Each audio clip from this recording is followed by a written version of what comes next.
guy that hibachi. Scott, Ted hooks us up with the hibachi. Call to order Stokes County Commissioner meeting May 12th, and Sonia will open us with prayer. Bow your heads, please. Dear Heavenly Father, as we come to you tonight, we'd like to thank you for this day, for the rain you brought, for although we tend to not appreciate the rain all the time, Lord, we know it's necessary, and we appreciate you providing for us always. We ask that you lead, guide, and direct us in all that we say and do in this meeting, and we ask that you grant us travel mercies on the way home tonight, and it's in your name we ask these things. Amen. Pledge allegiance to the flag of the United States of America and to the republic for which it stands, one nation, under God, indivisible, with liberty and justice for all.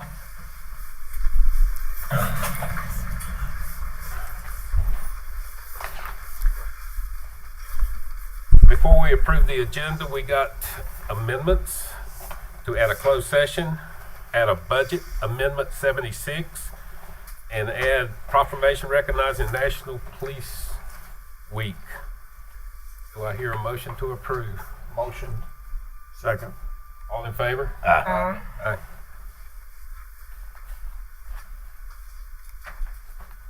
Next, the good stuff. Recognition of North Stokes High School varsity baseball team. Which coach wants to? Don't get Jay up here; he'll talk all night.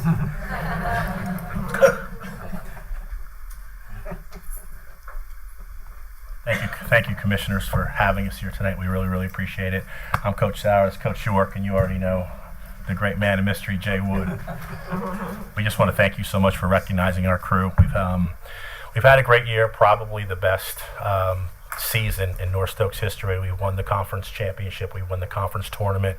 We're still one of the few teams still playing. We're in the third round of the state playoffs. We have a home game hopefully tomorrow against Uwharrie. Just a great group of kids. Individual accolades for the kids alone. We have 6 guys that were all conference. We have the pitcher of the year. We have the player of the year. Just a fantastic group of kids. So we just really appreciate y'all taking the time to having us out here and acknowledging that. Really. Coach of the year, so don't let him shortchange. But thank you all so much, and we brought you some hats. I'm afraid to go across there. You want to hand them out? Can I ask you, Coach? Are you losing any players? Are they all seniors? The people We have a really firm senior core. We have basically all the seniors stand up. I'll get out of the way. We do have a senior-led crew, so they're going to be hard to replace. But we still have some other players that are underclassmen that are also contributing and doing extremely well. So our conference player of the year is only a sophomore, so we get him back. A couple other honorable mentions and all conference guys. And you going to stick around too? There's a good chance I'll be back next year. Absolutely. Great job, everybody. Great commitment and great job. Thank you.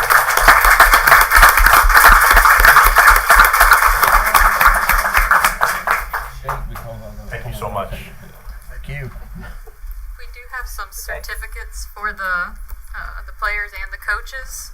Whoever would like I've to. torn my rotator cuff, so I'm going to ask Sonia to. I'm wearing green, so. Yeah. And I'll read them off for you. All right, go ahead. Were you pitching? So when you hear your name, you can come up and get your certificate. Cash Dalton.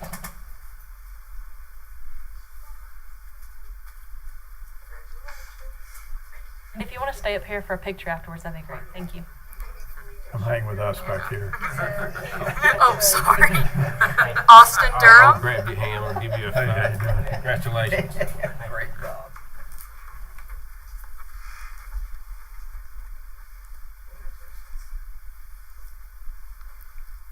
Caden Fryer.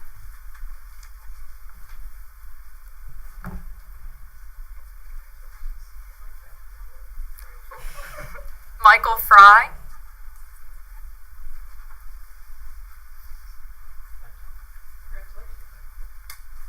Isaac Hicks. Congratulations, young man. Congratulations, man.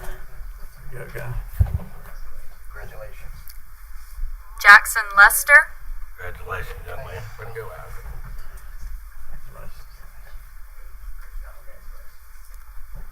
Austin Moorfield, Congratulations, buddy.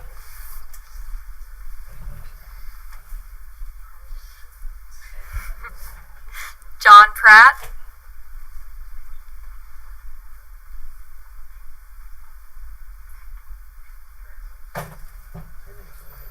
Elijah Smith,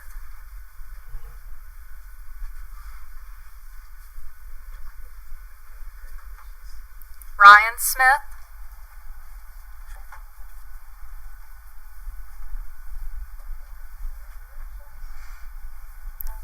Adrian Tinio,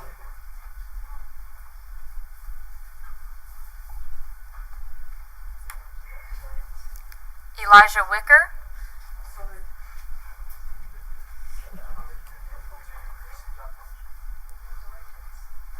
Evan Woods.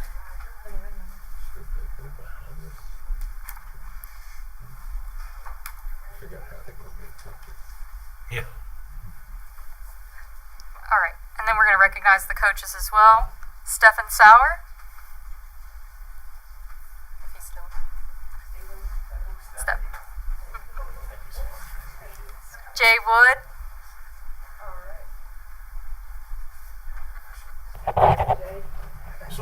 Thanks. Thank you. Chris York.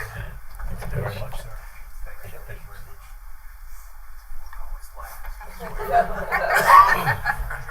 And Richard Martin as well. I'm not sure if he's with y'all. He's not here today? Okay. Y'all can take it too. If you guys, Hey, Jay, how you doing? if you guys want to actually step behind the commissioners for a picture. Do they want to come behind Yeah. us? Okay. We keep seated, they come behind us. Is Yeah, that I the best Did that with South, I find behind them. We'll get a picture with y'all and then y'all don't have to be up here. You got it? Yeah, unless you want to. I don't know. You go ahead.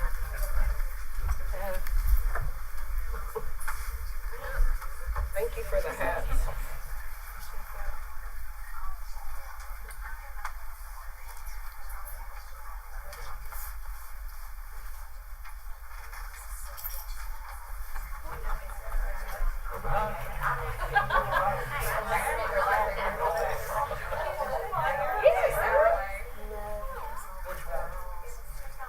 Oh, he's right there.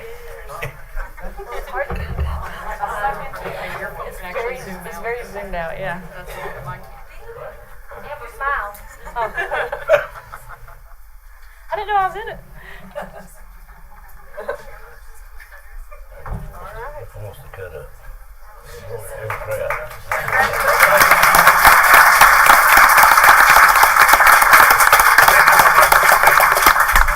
Thanks, we'll have you back. Congratulations. Good job.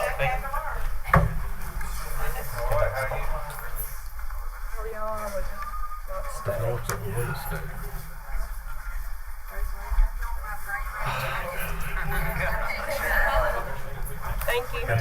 Y'all.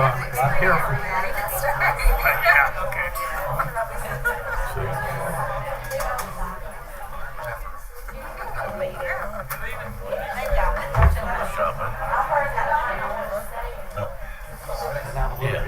That's what I thought. A lot of names.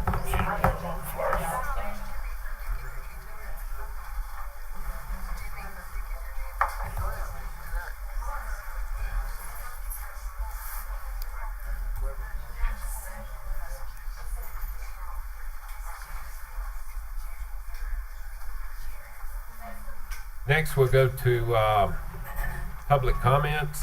And before we start that, I think we're in better shape than we were last time, but we're gonna max it out at 30 minutes total. So I don't want to get home at 11:30 tonight, like I did last meeting. So Olivia will call your name, and we need you to give your name and address. I have a question. Yes. For clarification. If we're going to limit it to 30 minutes, does that mean that the time, like I know we've sometimes cut it to 3 minutes if there's like a lot of speakers, or are we just going to get as many as we can in 30 minutes? I don't know, I'm just asking. Everybody's getting 4 minutes, correct? And how many people signed up? And it might not be a problem. 11 or 12. About 40 minutes worth. So, use your 4 minutes. Ernie, we're done. Just for the procedural rules, each speaker will be allowed 4 minutes for public comments with the option to yield their time to another speaker or add an optional minute depending on the number of speakers that have signed up while abiding by the 30-minute total time limit. All speakers shall maintain good decorum and show respect and good manners. Vulgar language, profanity, inappropriate gestures, insults, personal attacks, accusations, and inflammatory language is prohibited. The chairman of the board shall enforce these rules, and anyone not complying with these rules shall not be allowed to continue. At their discretion, members of the board may address items from the public comments portion during the meeting during the commissioner comment period. First to speak is Debbie Cowan. Good afternoon. Thanks for having me. I'm Dr. Deborah Cowan, 1220 Old Plantation Road, Walnut Cove, North Carolina, and I'm going to yield my minutes to Sherry Smith. Thank you.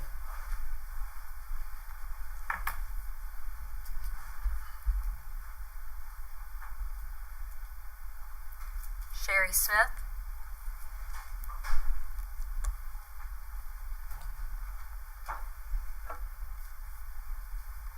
Good evening, Commissioners.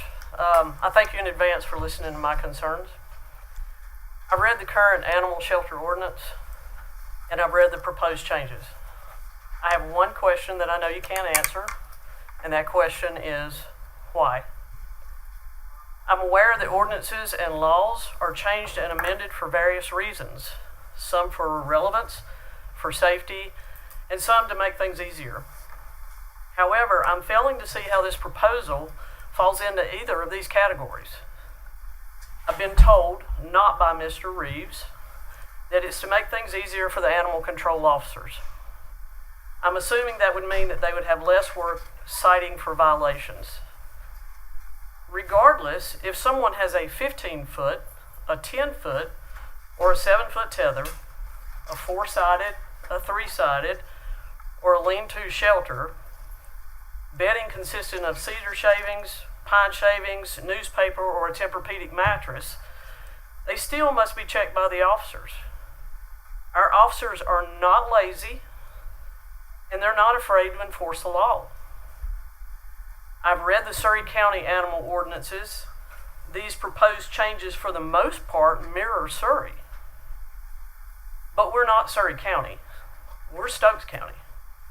And I would like to think that you as commissioners hold us to a higher standard of animal care. Surry should strive to be like Stokes, not the other way around. That being said, I've read the changes regarding the dangerous dogs section. I think that part is good. It has teeth, so to speak, no pun intended. But what does it say that we enacted the current ordinances in 2021 and now we choose to lower our standards? What does that say? I'm a retired Winston-Salem police officer, and I also retired with 29 years of animal experience from the Animal Hospital in Walnut Cove. I understand the law, and I understand animal welfare. We had a lady who came to the animal hospital years ago. She came in requesting assistance to get her dog from the car. I went out to help her. She opened the trunk and got the dog from the car. The dog had a 15-foot logging chain attached to it. She led the dog in with my leash, and I carried the 15-foot logging chain, which weighed about as much as the dog. We put the dog in the room. The lady had come from Lawsonville down to Walnut Cove. Dog had thrown up everywhere. We took the dog in, cleaned it up, gave it time to cool off, got it some water, and the lady asked a lot of questions. So most people are appalled by this story, but this lady cared enough to see a vet to get vaccines for her dog. She just didn't know how to properly handle it. We took over an hour with this lady. When she left, the dog left with her in the back seat of the car because she thought if the dog was in the car with her, she would get heartworms. I asked Dr. Cowan, how can we spend so much time with her? And she said, I keep telling you guys, part of our role in this community, part of our mission is to educate the community. And that is still an important part. It's education. We've had someone that volunteered to build a dog lot for this lady. Education is still vital. I'm fully aware that the animal shelter is not a boarding facility, nor is it a rescue as we think of rescues. But our officers are smart enough to educate the community. We do, in a sense, rescue animals from hoarding cases, from abuse cases, animal neglect, animal cruelty. I'm aware that most of the animal intakes are from owner surrenders and strays. We should be educating and advocating for spaying and neutering to help control the pet population. I look around this room and I see individuals who have worked to improve animal welfare through the years. Those who've taken their time to educate and rescue. Dr. Debbie Cowan, Linda Sheets and her husband Anthony, Candace Loy, Shannon Shaver, Rick Morris has helped. I'm not here to tell you your roles as commissioners. You knew that when you were elected. You know your roles. I know that you strive to make the best decisions for the citizens of Stokes County, those who voted for you and those who did not. The animals that are impacted by these ordinances are owned by the citizens that you represent. This doesn't impact strays or surrenders. There are 99 other counties in North Carolina. Shouldn't we want to be the standard to which the 99 strive to emulate? So if we make it easier on people to get by with fewer restrictions, isn't that just being lazy on our part? We're trying to grow Stokes County. That means that people who move here aren't from here. What will our dismissive attitude towards animals say to them? You have authority to pass this proposal on its face or with partial changes. You can also deny the proposal in its entirety. I implore you not to pass this proposal as it stands. I fail to see how it benefits the citizens of this county. I trust that you would never pass anything that would serve to make Stokes County look bad.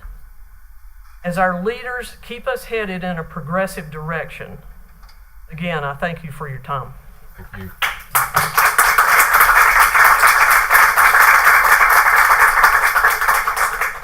Shannon Shaver.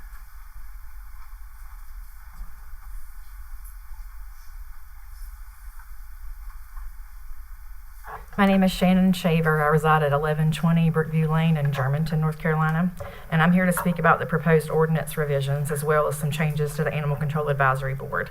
Since your last meeting on April 14th, I've been contacted by our Animal Control Advisory Board Chair, Sandra Robinson, to get my thoughts on revisions, and I suppose she called all the members about that.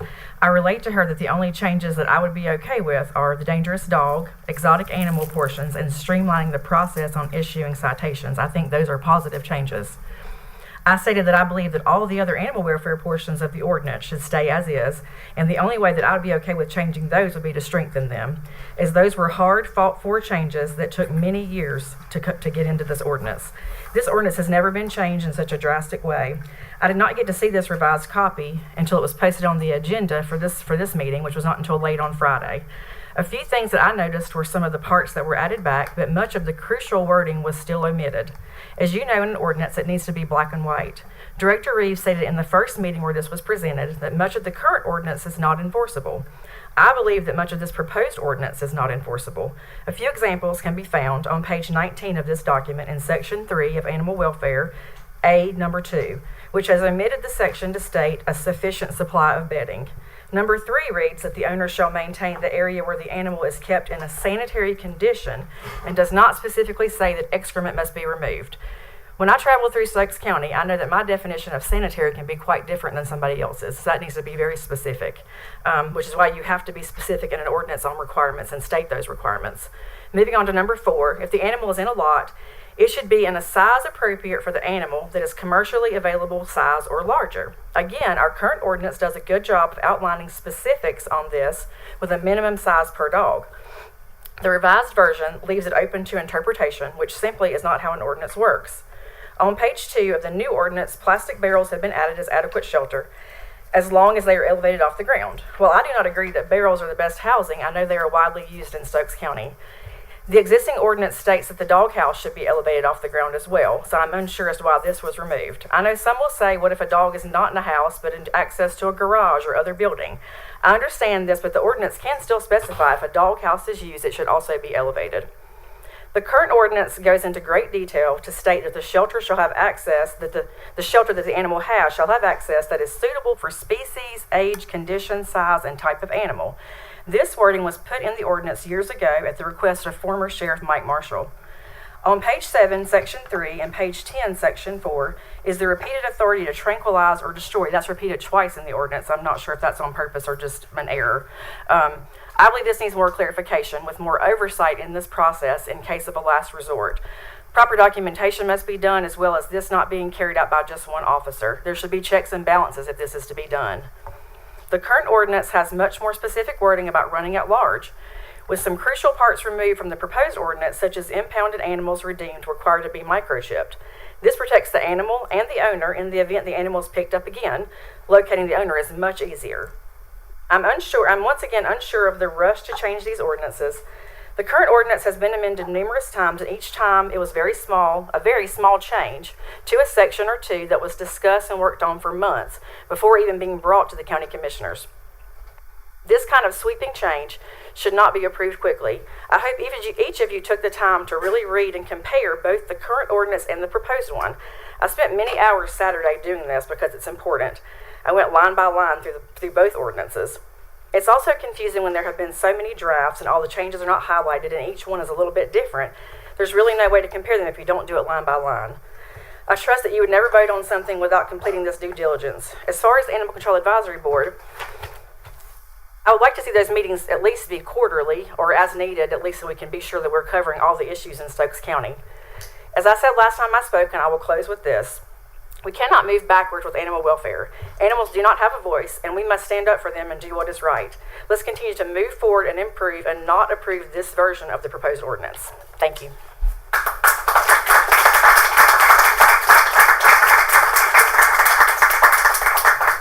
Candace Lloyd.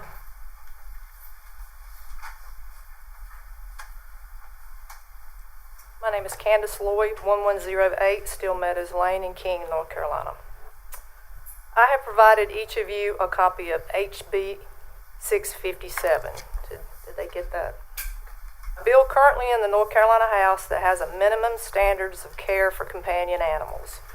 The areas that are highlighted contain the same terminology that exists in our current county ordinance that demonstrates that we are on the right track for good, enforceable ordinances. On page 2 of this bill, adequate shelter addresses animals outside in extreme weather. Some of this same language exists on page 11 of our current ordinance, but is not in the proposed ordinance. The tether length in this bill is 15 feet. The amended ordinance returned the tether to 10 feet from the original proposed 7 feet. If these proposed ordinances are approved and this bill passes, the county will not be in compliance and will be faced with once again making more revisions in the future. The current animal control ordinance has taken 15 years of slow, meticulous work with consulting animal welfare experts, including Dr. Debbie Cowan, who also served on the advisory board with myself, and she's also here tonight, and reviewing many county ordinances. The goal was always to make the lives of animals in Stokes County better. The current ordinance has been approved by Commissioners Morris, Cox, and Barneycastle. The process included discussions at Animal Control Advisory Board meetings, voting on each amended ordinance by all Animal Control Advisory Board members, sending it to the county attorney for approval and then to the county commissioners for approval. There has always been a system of checks and balances that are lacking in this development of this proposed ordinance. There are aspects of this proposed ordinance that have good merit, such as the dangerous dog ordinance and reducing the number of visits to a property for complaints. We should be taking the good from both ordinances and work to combine them together instead of removing solid enforceable ordinances. Having only 1 month to thoroughly review a 30-page ordinance is not adequate time. A poorly worded ordinance is vague and open to many interpretations, thus allowing pet owners a loophole to violate the ordinance. The following are proposed ordinances that still put an outside animal at risk. Animals can still be tethered to a tree, stationary object, or a structure. Animals can still be tethered in extreme weather conditions. Puppies can still be tethered. Animals can still be confined to outside kennels that are not size appropriate and feces not removed daily.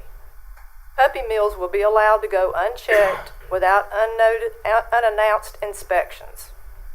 Having 5 breeding females should remain in the ordinance, as well as the staggered permit fee for breeding facilities per location. An animal can be left to suffer and die after 4 visits to a property if this ordinance passes. The Animal Control Advisory Board bylaws need to have 4 meetings a year, along with the ability to continue ordinance work. In closing, ordinances should only be changed to strengthen them with all parties sitting at the table and working together for the benefit of the animals. Thank you.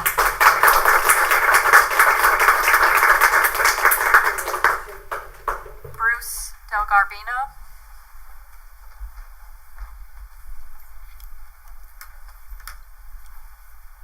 My name is Bruce Del Garbino. I live at 1220 Old Plantation Road, Walnut Cove. I yield my time to Kathleen Edwards.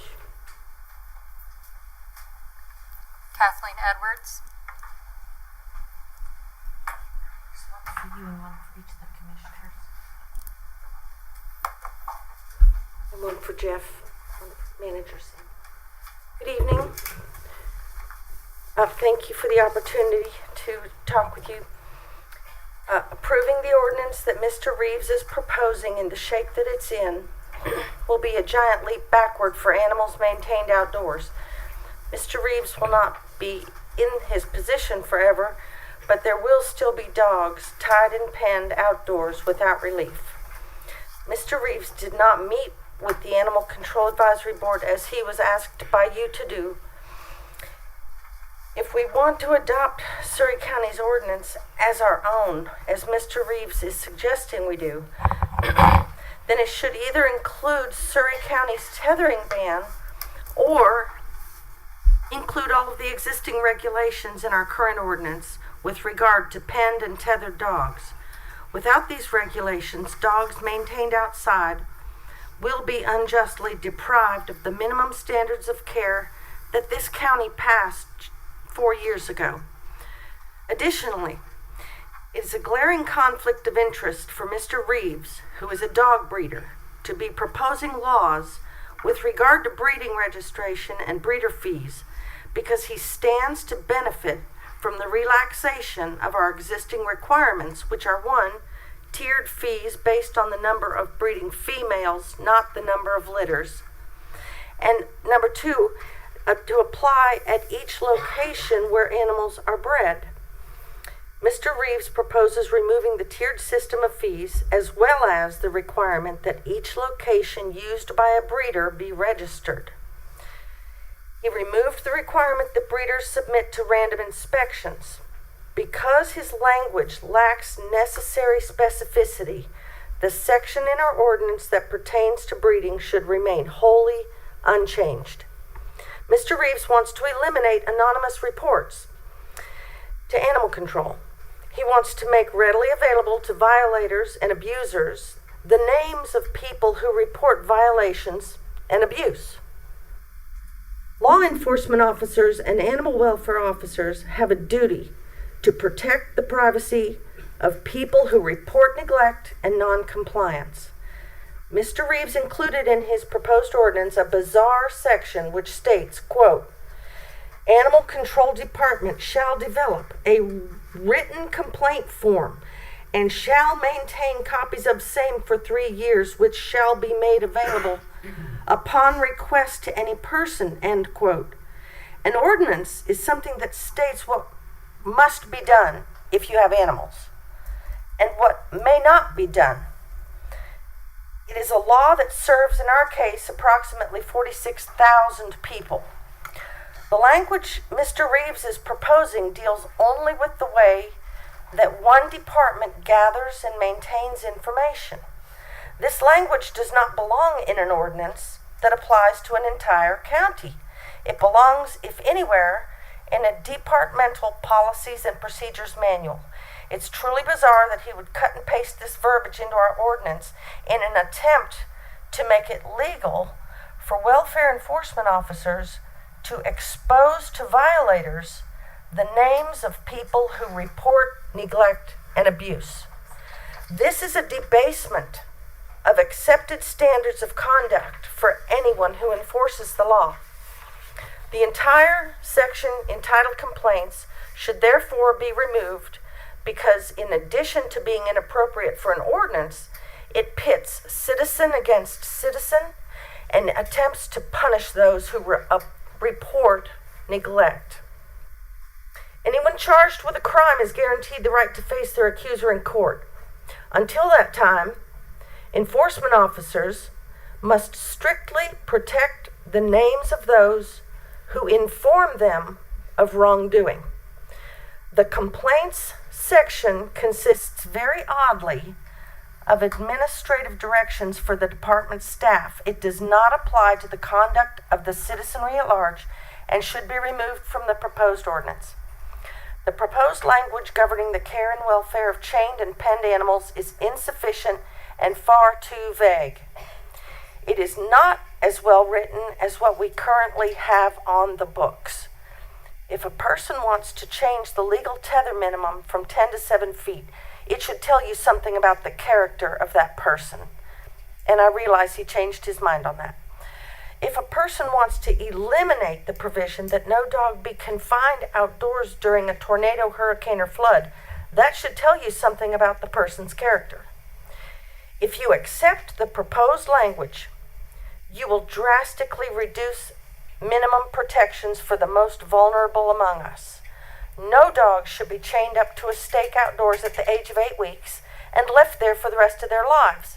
Yet Mr. Reeves' proposed language would allow exactly that. No dog should be stored in a transport crate outdoors for days, weeks, or months, as I have seen happen. Yet Mr. Reeves' proposed language would allow exactly that. There are people who will do the wrong thing if the law allows it. And regardless of what Tommy has told you, neglect and cruelty do exist in this county. For these reasons, the age limit and minimum enclosure sizes in the ordinance should remain unchanged. The waste removal requirement should also remain unchanged because no dog should have to eat, sleep, and lay down in his own feces. Dogs are worthy of your protection and your respect. Please show some respect for the dogs who suffer the most, who wait the longest, who cry out to be noticed, and who give all they have to give in return for precious little. The tethering section in our current ordinance protects dogs from severe neglect and should remain in our ordinance intact. The tethering section. Removing these provisions will significantly lower the quality of life for dogs and for people in Stokes County. You may ask yourselves, who benefits from these proposed changes? It certainly isn't the animals, so it must be Mr. Reeves. We have no objection to the proposed exotic animal regulations and no objection to the dangerous and potentially dangerous dog language. However, in the absence of a complete tethering ban, you should refuse to vote on this ordinance until and unless the tethering section currently in force is included and upheld as written. Thank you.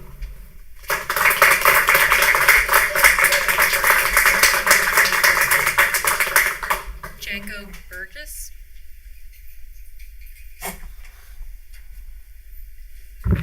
Hello, my name is Django Burgess and I live at 801 North Main Street in Danbury. I'm going to read a letter on behalf of Rachel Bellis, who's the Director of Local Affairs with the Cruelty of Investigations Department for PETA, and this was a letter that was emailed to all of you. Dear Mr. Wood, Mr. Barneycastle, and Commissioners, I hope this message finds you well. I'm writing regarding proposed changes to the Stokes County Animal Control Ordinance. According to drafts we reviewed, and the draft posted online with the agenda for the May 12 board meeting, the changes would weaken the ordinance and strip vital protections from animals in the county.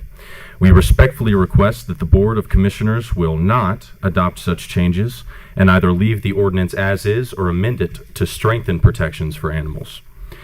As you know, the current ordinance allows for dogs to be tethered by a running line, pulley, or trolley system using an appropriate collar or body harness with a tether that is at least 10 feet long. Dogs must be provided with shelter that protects them from the weather, with 4 walls, a roof, a raised floor. Shade is required in the summer, and insulating bedding is required in the winter. Dogs may not be tethered outside during dangerous weather, and they may not be tethered using heavy tow or logging chains. Puppies under 6 months of age may not be tethered, and the tethering device may not be placed around the dog's neck, like a collar. The ordinance provides minimum enclosure sizes for dogs kept in outdoor pens and requires that enclosures be cleaned regularly. The ordinance also authorizes animal control officers to impound lost, stray, and unwanted animals. Animals impounded for running at large once are to be microchipped, and those found at large a second time must be sterilized at the owner's expense. The chip provides a quick and easy way for the animal to be identified and reunited with their family, while spaying or neutering prevents unwanted litters. The proposed amendments would weaken or entirely remove some of these basic but vital protections from the ordinance. The reasoning behind the proposed changes remain unclear, but it is obvious that dogs would suffer and that animal control officers would lose one of the key methods by which they are empowered to help animals. If there is concern regarding enforcement of the current ordinance, the simplest solution would be to prohibit tethering altogether and require that all dogs and cats be spayed or neutered. In our experience, when pen sizes are not specified, owners will construct small enclosures, leaving dogs with very little room. We must remember that these dogs are left inside the pens 24/7. If the concern is keeping animals out of the county shelter, then weakening the ordinance is not the answer and would surely backfire. Reducing animal welfare standards would lead to increased neglect and abuse, whereas stricter local standards would enable officers to intervene before a case develops to the point of criminal charges. Respectfully, we urge you to keep the Stokes County Animal Control Ordinance the way it is or strengthen it by fully prohibiting tethering. Thank you for your consideration. I'd like to use the rest of my time to speak on my own behalf of how strange it is and appalling that in the last meeting, I and everyone else that was here for the reason of the animals had to sit through 2.5 hours of listening to extremely detailed plans for solar panels being put up, plans of which probably cost thousands of dollars to organize and put together, included tests that cost hundreds of dollars. And at the end of it, and after listening to the concerns of the county, which were mostly that it was going to look ugly, there was truly, not one of you were really thinking about passing that on. But something like this, where there are so many people there pouring out the effects of this, the animals that are going to suffer because of this, and then Tommy Reeves has absolutely no reason or benefit for any of these things, has not even constructed a fake reason or something to give you a true benefit of how this is going to help our county in a way that would outweigh the damage that it's going to cause to the animals and how poorly it's going to reflect on our county, and how even after that there is still consideration amongst you. I think that is absolutely ridiculous, that just absolutely no purpose has been presented to anyone. And 4-minute timer, so thank you. That's fine. Thank you.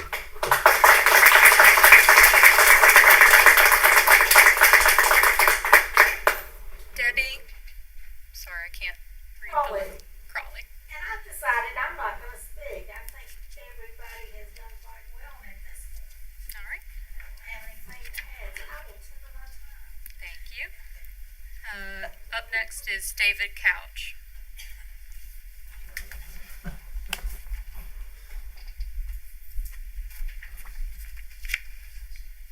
Good evening. Thank you for allowing me to speak at your public comments. I'm here to talk about the solar farm zoning, and I'd like to just point out a couple of confusing and a bit arbitrary observations that I've made since your vote, your 3-2 vote. The first thing is that there's an inconsistency with the planning department in how they viewed the prior two solar farm zonings, one to the north of me and one to the south of me.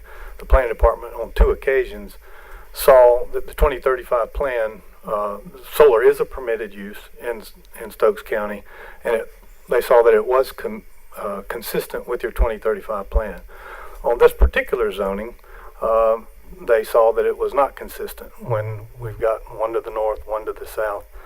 And that was very confusing to me. And I do think that it had an impact on the planning board. And one of you actually mentioned that you'd never vote in opposition to the planning board. And so by default, that means that at least one vote was impacted by your planning department's inconsistent view of your 2035 plan. Secondly, both of those solar farms were developed by third-party developers who are not nearly as invested as Duke Energy. Our team took a great pains to look at the buffer areas, look at what people were concerned about. We addressed all those concerns. We had multiple meetings with neighbors and anyone that wanted to show up, and we addressed all those concerns. We deepened the buffers, and we dramatically increased the buffer areas and the planting areas. And we do feel, I, for one, am embarrassed by the solar farm there on Martin Luther King Drive and the fact that they need to be held to a higher account. But I feel like our case took a black eye based on the delivery and lack of accountability being held on the other developers. And I didn't think that was fair, either for my property and the use, and certainly not for the #1 corporate citizen in Stokes County. And the #3 tax-paying project in Stokes County. I feel I might have been penalized for the work I've done on that farm. It didn't look nearly as pretty as it is right now, and I feel like I might be paying a little bit of a price for having a beautiful farm that did propose additional farming uses, not the least of which is the #1 corporate citizen coming to, under a mandate by the state, to provide solar power. So the planning board twice having approved competing solar farms to the north and south, us having M2 zoning to my east, so I'm kind of a donut hole in an area where a moratorium was placed on solar farms at one time, and I don't see where anything was done in the time frame of that moratorium. I also think that's arbitrary. If it was, and I do feel like Mr. Morris made some good points, that this was an excellent opportunity to define a district for solar, and if the goal is really to minimize or keep solar from spreading in Stokes County, I think this was an excellent opportunity to fill in the donut hole there that I find myself in with our #1 corporate citizen who's charged with providing power for all of the state of North Carolina, and also under a mandate to provide certain amounts of that power deriving from solar. That site being immediately adjacent to their transmission lines, immediately adjacent to an extreme amount of infrastructure that they paid for over the years. I thought that it was very inconsistent zoning, and I'd like to respectfully request that if at all possible, that you reconsider that as you consider the points that I've made here. And that's all I have to say. And again, I thank you for allowing me to come forward and share those thoughts and feelings about the area. Thank you very much. Jimmy Flood.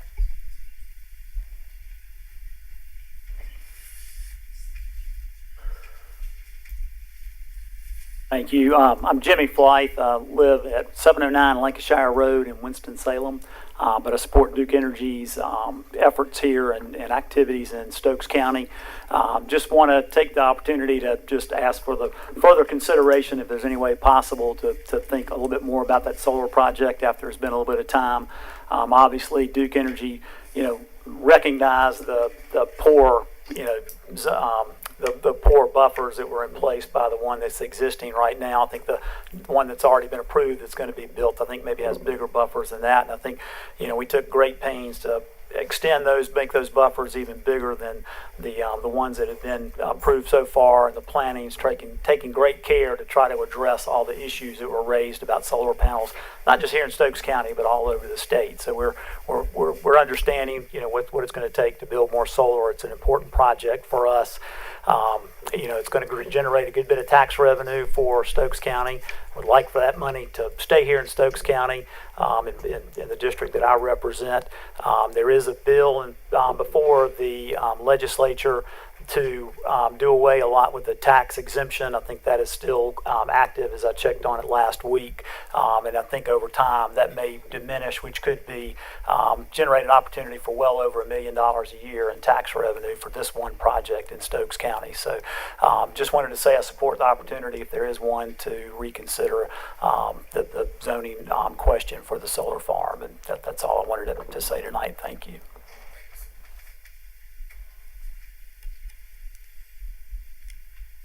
Not sure the last name. It might be Jimbo.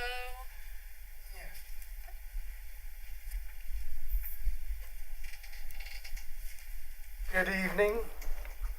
My name is Jim McGee, and appreciate the opportunity to speak tonight. A little nervous. Never spoke much in front of commissioners meetings. This is the first time, but everybody's touched on basically the ordinances. Now what I'm going to say is going to be, I'm here, my main reason for coming today is for the animals. There's no winners in this, whether you vote for or against it. There's no winners. This is not a war. The only winners or losers are the animals. This has nothing to do with anything else. Nothing. And that's my sole purpose for being here. I'm here to wave the flag for them on behalf and protest of some of these ordinances proposed by Tommy. Let me make this crystal clear to you. I have no axe to grind with anybody. I don't know anybody here. I don't know any of you. I know Sonia Cox for about 50 years, and I'm deeply indebted to her because in 1997 almost died of meningitis. And Sonia was nice enough to come to the hospital, and her and Shannon Booth, and bring me some books. But I don't want Sonia to look at that and go to make any influence on her. There's no way. I'm not that type of person. I want somebody to stand up for their true belief, to be an individual, not look at the person beside you and go, well, I'm kind of leaning towards this and that, but since they voted for that, I'll go their way. I'll go their way. Be an individual, for Pete's sake. I mean, you're a team. You're going to get blamed as a team. So as an individual, you might as well cast your vote on what you believe, not what somebody else believes. I'm here to remind you also, since all the ordinances have come across, that the trouble with this shelter started months ago. Months ago. Not just here in the last itty-bitty week, month, year, whatever. 12 to 14 months ago. And when I heard Tommy got the job, I looked on Facebook, Tommy Reeves. He's got a dog chained to a tree. And I go, how in the world can an individual be put in a position with no experience, no knowledge, nothing? How can he be put into a position as a director of Stokes County Animal Shelter. My brother's the director of the Arts Council, Eddie McGee. Do you think he's going to give me a job? Do you think he's going to give my best friend a job? I probably know more about music than him. And I've met so many artists, probably more than him. But is he going to do that? He's not going to do it. Conflict of interest. But how can this happen? I don't really know. You know, you give the keys to the kingdom to someone who has no knowledge, and you're going to ask for trouble, and you got it. 1,200 animals in 14 months. 1,200 heartbeats. Dead. 1,200. Who's to blame? The people who drag them over there? Certainly. What about that new shelter a few years ago? There was over $1 million raised. What happened? Did you put on your bedroom slippers last night and say, wow, 2024 was a great year for the shelter? It was a great year. Let me put my feet up. It feels great. It feels awful. You're not the heartbeat. If you want to wrap it up, okay? I'm about done. You're not the heartbeat that got put down. The animals did. One day I hope the animals will conquer the earth and put us down. Because I would gladly give my life for that. We ought to be ashamed. Your 4 minutes are up. Thank you. Thank you.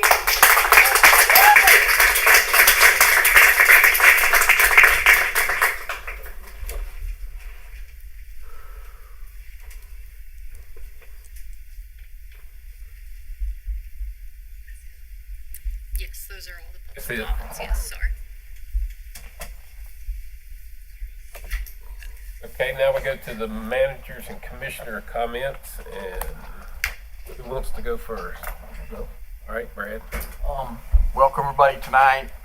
Those of you tuning in, streaming, and on YouTube, but especially the ones that are here tonight. It's always good to have a good crowd. I think that sometimes when we do a lot of our policies, we don't get near the feedback that we have like tonight. And there's some things we agree upon, and there's some things that you know we may not agree upon. Talking personally for myself.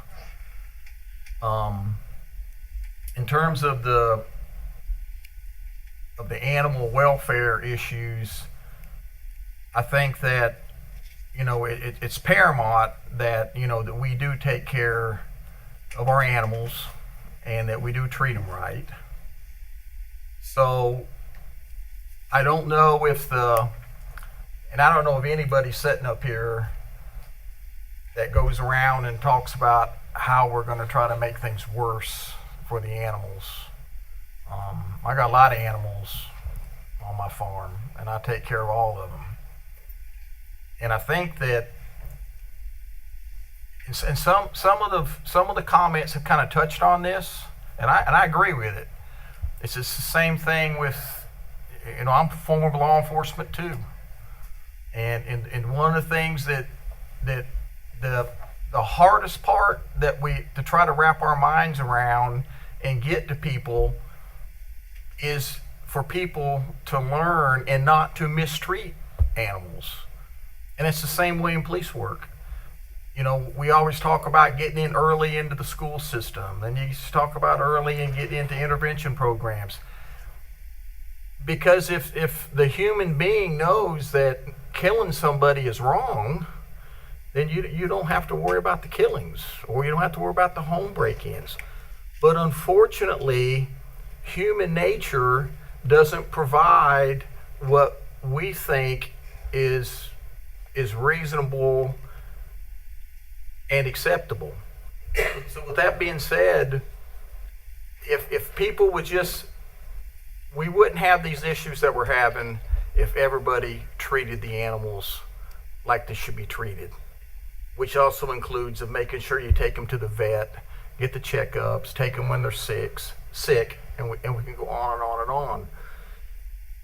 So as we work through this, we're not inhuman.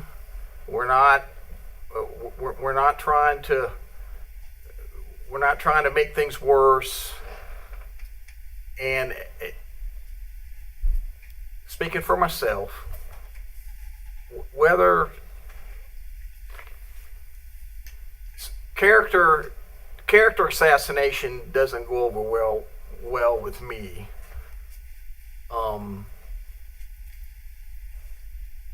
I wasn't involved in the hiring processes because that's not what our role is. But I will say this, that it was a competitive job interview. So the selection was made, and in any kind of conversations that I've had with Mr. Reeves, he's trying to change things up. Now, not talking about the current ordinance. I'm talking about the other things that go on to what some of the people have talked to here about educating, such as with the neutering and the spays, and he's trying that, and he's trying to think outside the box. Well, okay, we're not going to argue. I'll lean into that. Let's look at the policy. Let's look at the policy as it relates to the animals. That's what I'm going to do. But I'm not going to relate it to some kind of what an ill intent is by the department director. And I'll turn it over to the chair. Yeah, I'll go next. Thank you, Mr. Chair. Welcome to everybody. It's good to see a big crowd here tonight. I think we heard a lot of really good comments from some of the folks tonight on the ordinance, and particularly interested in the legislation Candace brought. I'll go take a look at that. And I wrote down the stuff that I thought was good that you guys said, and I'm going to think through every bit of that as we go forward and figure out what this final ordinance is going to look like. But I appreciate the good comments conscientious comments that were made tonight on several different areas related to this. That's all I have. Sonia? Yeah, for sure. Thanks for everybody who's here tonight, for all y'all who did comment and took your time to come out and support the efforts here tonight and to comment. And of course, the baseball team is gone, but congratulations to them for sure. And I know we have several other teams that are still in the playoffs at West. You have softball and baseball, I think, in the third round this week. And at South, I think softball is still playing. We've got golf people at the state playoffs at Pinehurst this week. And not sure about soccer, but I'm sure we'll have some more teams to welcome here with their achievements, hopefully in the next few meetings. Also, we got these proclamations that we'll be looking at. Really want to thank our law enforcement and our EMS and for the job they do. We're also recognizing Foster Care Month and Older Americans Month, which we'll get to later, but I just want to mention those things. And hopefully everybody had a great Mother's Day yesterday, and still kind of celebrating myself, as long as they'll let me. So, and by the way, I did get a new grand dog today, so. Little golden retriever named Brunswick. My daughter just sent me pictures actually while I was sitting here, so. That's 5 grandkids and 5 grand dogs. It's a tie now. That's all I got. You better hope they all don't move in. I know, right? Wayne? Well, it's great to see everybody tonight, and it's always great for you to come out and voice your opinion on policies that we have in the county, and it's our job to listen to you, and that's what I always try to do. I'll try to do since I've been elected, listen to the people. Candace, the information you provided tonight was great. I'll read read over it, like Commissioner Barr said. Matter of fact, just show you how much further I've dug into this thing. I even went on the website this weekend, got on the AKC through the state, looking through the American Kennel Association. So I just don't take a piece of paper that's simple that's presented to me and make a clue off of it or a decision. I've been reading some of the literature that's coming from the state, what they say or what they input on, and to me personally, I just think it's a good thing to read what the state's got to offer versus just one county or another county got to offer. So I'll definitely be open-minded and take this into consideration when it comes time to make a vote on this.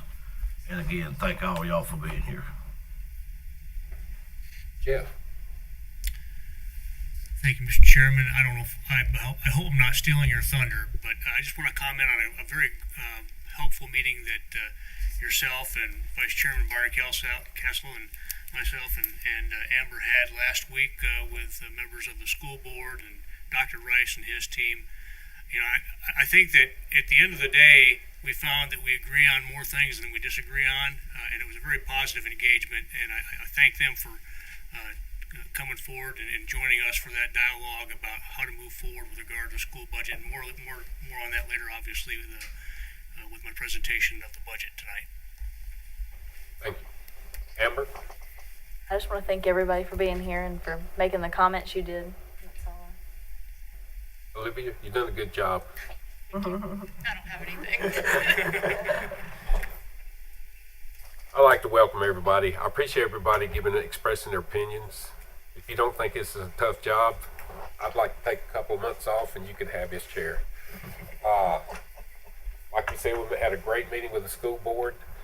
I'm a North Stokes graduate, so it's good to see your North Stokes guys here and wish them the best in the state playoffs. And I told Sonia before we started, we're going to leave some school or something out. So sure. I'm going to, and if I get kicked by the school board, just blame it on me being a grandfather. I got a grandson at Calvary, and Calvary's baseball team won the state championship this weekend, and he made the regionals, so I'm a proud grandpa tonight. But we got a lot of talent, we got a lot of good people, and we can accomplish a lot of good things if we just listen, be patient, keep our mouth shut, and get it done. With that said, did I leave anybody out? Any more? Does our attorney want to say something?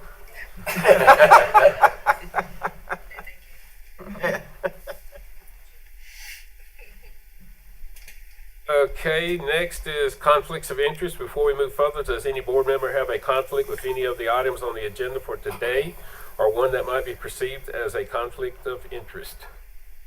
No.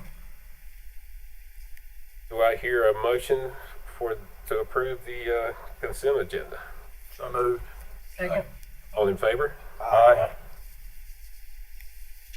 So next is, while most people are here, the amendments. And did Tommy run out the back door?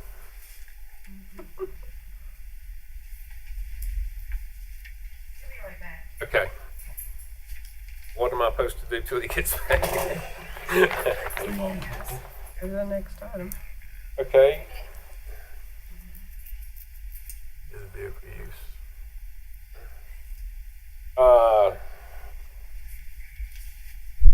Let's. It's coming. Oh, here it comes.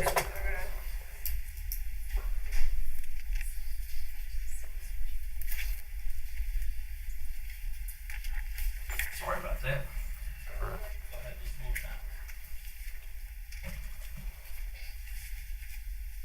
So, as y'all seen, we made some changes to the ordinance. This was after meeting with Sandra Robertson, the advisory board chairman. She met with the members of the advisory board. This is the way she wanted to do it. She met with them, got what they wanted proposed, and she come and met with me. And that's how she wanted to do it. So that's the way I went with it after last meeting. So, so I'll address a few things as we go through here. As you see over on the big proposal, we changed the length of the chain back to 10 foot. And then we get over to Article 6, Section 3, animal welfare. This is what me and her sit down through, went through it. We put in our, and I sort of broke it down. It was over in definitions, and I brought it over here in animal welfare because this is where it belongs, under the animal welfare. So we broke it down there to the shelter, the shade, the shavings, about sanitary conditions, clean it, and we put in our appropriate size for animals that is commercially available, size or larger. Prime example, our kennels at the shelter are 4x7s. So that's what we keep them in, is 4x7s. So that's appropriate size. It's a good size. We don't have no issue with it. Dogs have room to move. So that's what the shelter has, is a 4x7. Other than that, there hadn't been no changes to it besides the ones we'd already made. I'd like to address a few things that have been said. Now, I've been patient, but every one of these people that stood up here and spoke tonight, the second month I come here, I offer for everyone to come by the shelter and speak to me and to help the animals of Stokes County. I've been there 16 months and they ain't the first one called, walked in, or sent an email say, hey, we'd like to meet with you to help. So I just want everybody to know, I offered to sit down with these people that's come up here tonight and went against this. I've offered to sit down more than once with them to say, hey, if you want to help, come here and help. I don't do personal agendas. I don't do this. I do what I think is best for the county, the citizens, and the animals. And that's what this ordinance is. It is stuff that we can enforce. It's stuff that we can do. It's stuff that's practical. If you get rid of the tethering like people want, then what's going to happen? They don't like our numbers, euthanasia numbers. What is going to happen if you get rid of tethering? That numbers are going to go way high because people are going to turn their dogs loose to not be in violation. So that's what will happen in this county if tethering got rid of. Because people can't afford lots. When you go around this county and see how they're living, they can't afford lots.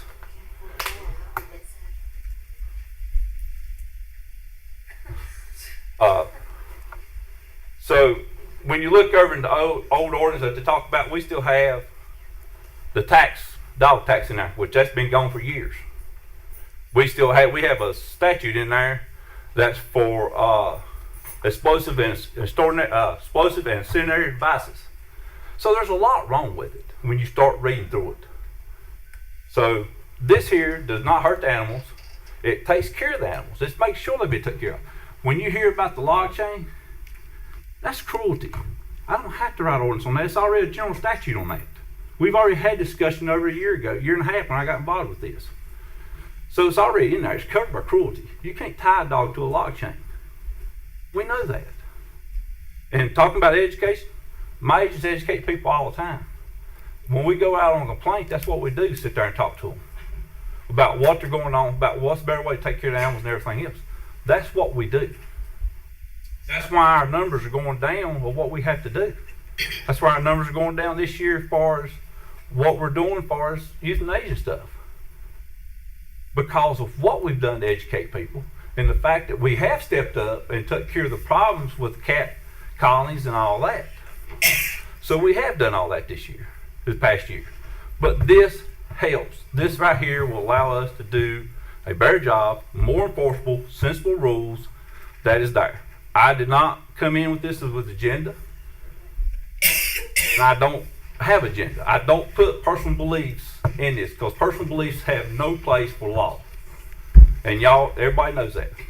You don't put personal beliefs in laws. You don't put agendas in laws. You make what's best for the community and best for everybody. And you can't please everybody. You can't make it perfect for everybody.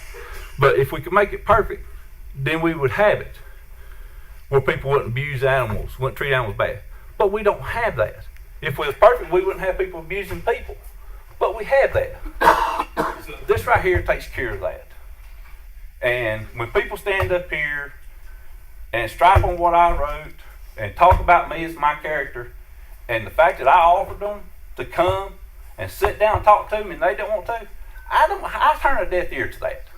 When you've been offered to come and talk to me more than once, and the only time you show up is when something's against your agenda, when it's against your personal belief. And I show up when it's not. So I would like for this to be moved. The only thing I did notice when I was looking through, we got the articles over here. When we got to article section, me and Jennifer was talking about it. Article 6, we realized it come Article 7. So Article 6, 7, 8, 9 need to be fixed, and 10 need to be readjusted back to the articles that's supposed to be. Other than that, I would like for you to adopt this article, this ordinance as it is. I think it's a very well written ordinance. The county manager's read it, the assistant manager read it, the 2 county attorneys have read it. They spent 2.5 months reorganizing it and getting it correct. So it's not been a rush job. It's been a job I worked on for a while and gave to them for them to go over for a while. So it's not been a rush job like everybody's talking about. So that's what I ask.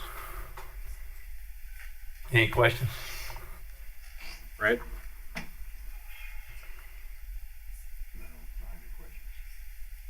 Rick? I got one. Have you talked to any of the judges? Are they going to enforce this, or are they just going to dismiss people who get charged? No, the judges don't dismiss. It's up to the DA where it gets dismissed. The judge finds them guilty or not guilty. It's up to the DA if they're going to dismiss it. It depends what kind of case you take over to them, what they dismiss or they do. I mean, that's 30 years going over. That's what kind of case you present to them. If you present a half-baked case, then yeah, they're not going to jeopardize their reputation and everything to try to push something like that through. But you take a case that's with evidence and everything else, yeah, they'll push it through and do what they need to do. And I've talked to them several times, and they're good with what we're doing. I do have one, thank you. All right. I want to look at this legislation before we approve it. Go through it some more. We got tonight. Well, I note that the legislation, if it changes, that's when you change the ordinance. That's when you adapt the ordinance to change the state legislation. Because just cause legislation is like they got a bill down there now that you have to have written permission on hunting. That's more likely going to be put down. Just because it's been presented don't mean it's going to go through. I know. I just want to factor in what's in the proposed legislation before we approve this. I agree with Rick on that. Can I make an observation on that? I think what we learned just by looking online at the general statute site that bills and laws, that bill was introduced, I think, on the 1st of April. It has not moved since the 2nd of April, and it failed to meet the crossover deadline, which was last Thursday, the 8th of May. So, I mean, unless the General Assembly changes its procedural rules for this budget session, that bill is dead.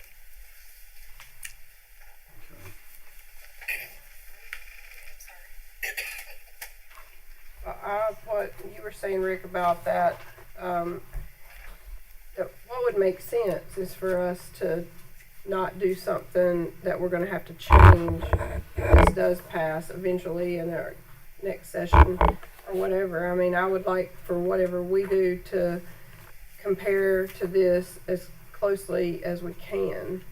And I probably need a little more time to compare the proposed ordinance to this proposed legislation, as Rick said.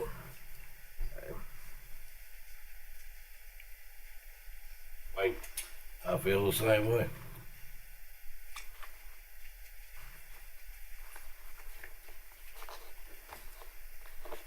So in terms of where are we, no action for next meeting?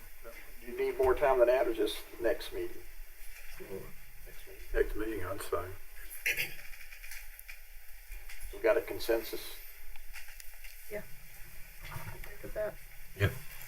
So make it quick. You're moving it to action For the next meeting. for the next meeting, and we can can still make amendments to it?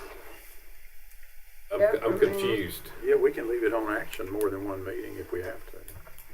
We can leave it on discussion and move it to action next meeting. You can't do that. You can't do that. If I'm not mistaken, and she can correct me on this, once that legislation is dead and didn't get out, it can't come out for at least another year. It's once it's in there and once it's died, it can't come out to legislation. It's got to be represented to the committee once more next year. It can't come out for another year.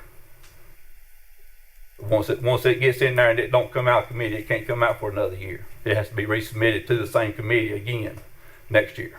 One thing that I do agree with is that I don't want to make any changes that even appear to make us look like we're going backwards as a county.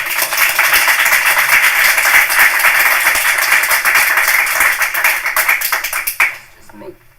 Well, let me address some of it. So the weather, I've heard about the weather, tornadoes, stuff like that. If you'll give me 5,000 people, I can enforce it. To drive around this county, to tell everybody when a tornado comes out, to drive around this whole county and tell everybody's got a dog or an animal to put them up.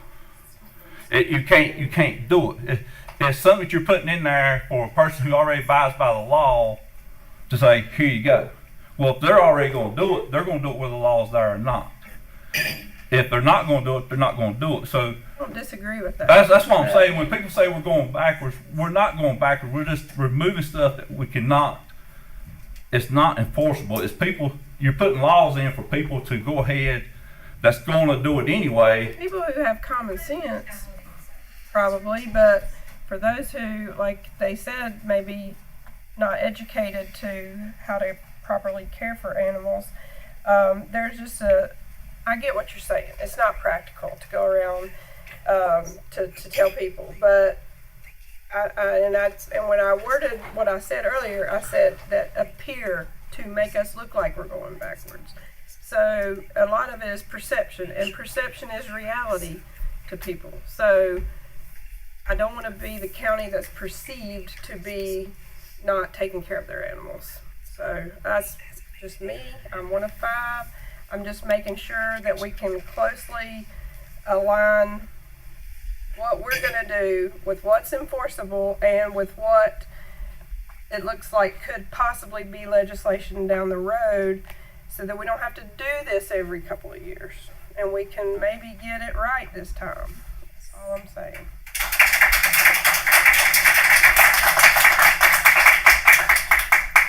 I think that,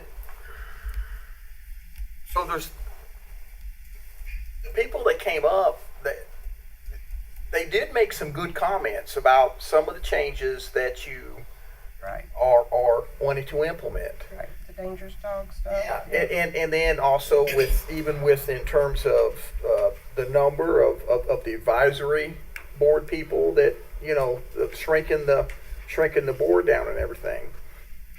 But it appears to me that the big contention is in the welfare section of it.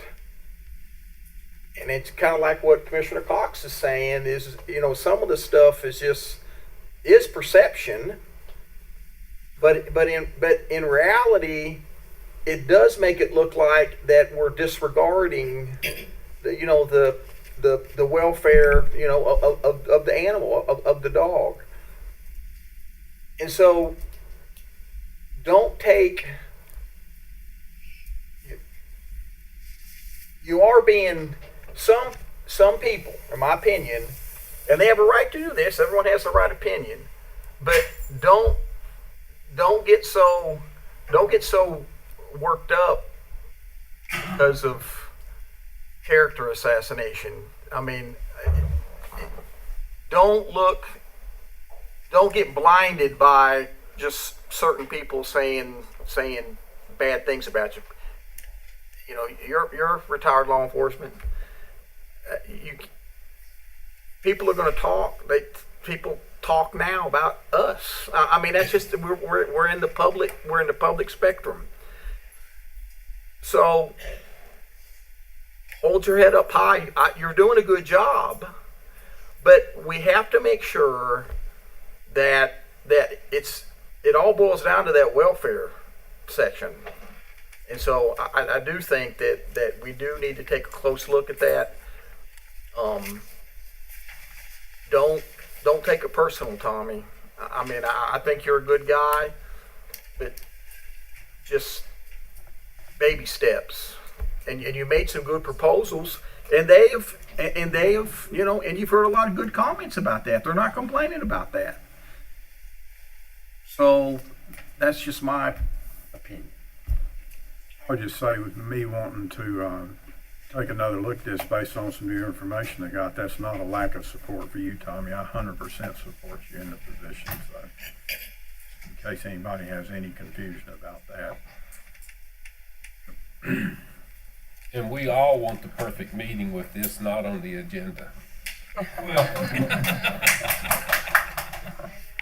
When I walked in December 23rd, and a lot of these people that stepped up here had a lot to do with the shelter prior to my arrival. I mean, they was over all the time. Some of them was supervisors of the shelter. They had control of it. And when I walked in December 3rd, or December 23rd, I think I told a lot of y'all, I'd have been ashamed if I'd known that was Stokes County Animal Shelter. So when these people stand behind me and come up here about animal welfare, I have a lot of, what I've seen, I have a lot of issues with it because they done nothing to make that shelter better. It was nasty, it was dirty, it was filthy. They've been offered to come over there to help, and they haven't stepped up. So when I feel like when they step up here and tell me that I'm trying to slack on the Animal Welfare Act and everything else, no, I'm not. I've been doing this. I've had animals my whole life. I've been on farms, dogs, cats, horses, everything. Cows, chickens, all of it, pigs. I've done it all. And there ain't a thing in here that don't make an animal safe and make sure he's well taken care of. Anything else falls under North Carolina General Statute, and it's covered. And you can't make laws for every single thing. You cannot do that. That's impossible. And you know that, Chairman, Mr. Chandler, as good as I do. You can't make laws that covers everything. It just don't, you can't do it. But you try to do your best to make it, and that's what this is. Well, it's going to be an ongoing project. I keep saying how long I've lived here. It's been a problem for 70 plus years. I don't see it going away. It bothers me that it bothers, and this is, I love dogs now. Do not crucify me over this statement. We're getting ready to put $1.9 million in the animal shelter, and we need it. But we don't have a place for battered women and foster kids to lay their heads, and that bothers me. Oh, I agree with you 100%. So we need to work together and get this done and put it to bed, and everybody quit bickering over it. Yes, sir. I agree with you 100%. That's why I'm not fussing at you. I'm talking to the no, whole group. I'm sitting here telling you that. That's why I wrote this right here like it is. That's why I put this the way it is. And it's nothing, I mean, it's here. And the perfect plan will be a problem 10 years from now. Yeah, you're not going to have a perfect plan. You're not going to have nothing. That's all I got to say. Wayne, you look like you want to say something. I am. Get me started. Hey, at least the TV cameras ain't here tonight. What happened to the plan that we had in effect to start with that was so bad? Do what? What happened to the plan that we had in the policy? The ordinance that's in there to start off with? What's wrong? What was wrong with it? Well, there's an ordinance in there for dog size. It's 0 to 10. You have to have a 10 by 10 lot. 50 to whatever size, you have to have a 20-20. I can't weigh a dog out there. I mean, you can't enforce. I mean, that's which way do you pick? He's not giving you accurate information. He's not. Please, it's my turn to talk now. Okay, please. So you got that. So then you got the dangerous dog has 4 sentences in it. The potential dangerous dog has 4 sentences in it. I'm talking about our old ordinance. None of it addresses the general statute. The restraint for dangerous dog is a 1 dog lot. Well, a dangerous dog that's tore somebody up needs to be behind 2 fences, not 1, because he can chew through 1 dog lot, no problem. So now we make it 2. The county tax tags are in there in 3 different locations. We don't even do that no more. So that's not updated. So North Carolina General Statute 1449 is a state statute for the use of explosive and incendiary devices. That's in the statute for dangerous dog. Has nothing to do with dangerous dog. So there's a lot that's been in there that is wrong. Like I said, if you want me to go around telling everybody every time a tornado comes, or we have a harsh storm, telling every single person in this county they have to put their dogs up and write tickets for not? No, it's my job with the fire department when a tornado comes. I'll do that part. Well, that's what I'm saying. That's what I'm saying. If people's going to bring their dogs in, they're going to bring it in anyway. If they're not going to do it. But I'm going to go ahead and tell you, the biggest problem I have with this whole new policy is I heard it was straight out of Surrey County. We are smart enough in this county to make our own policy. We do not, we do not need Surrey County to tell us what to do. We are Stokes County Commissioners, not Surrey County Commissioners. So if somebody wants to bring a policy in front of me, I want it to be written from people in this county. We don't need Surrey County. That's all I got to say. I think it'll be back on the agenda, don't you? Y'all speak up. What do you want to do? Put on discussion or action 1 for the next meeting. Yeah. Either one. I won't put it on discussion. I'm good with that.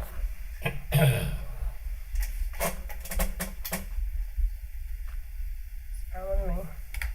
Let's do it. Discussion. All right. Yep. Next meeting. It's a 2 o'clock. First item. Yes, sir. The way possible, get it resolved and move it to action next meeting. It ought to be the goal, to get it to action next For meeting. sure, hopefully. Okay, next is vehicle use policy.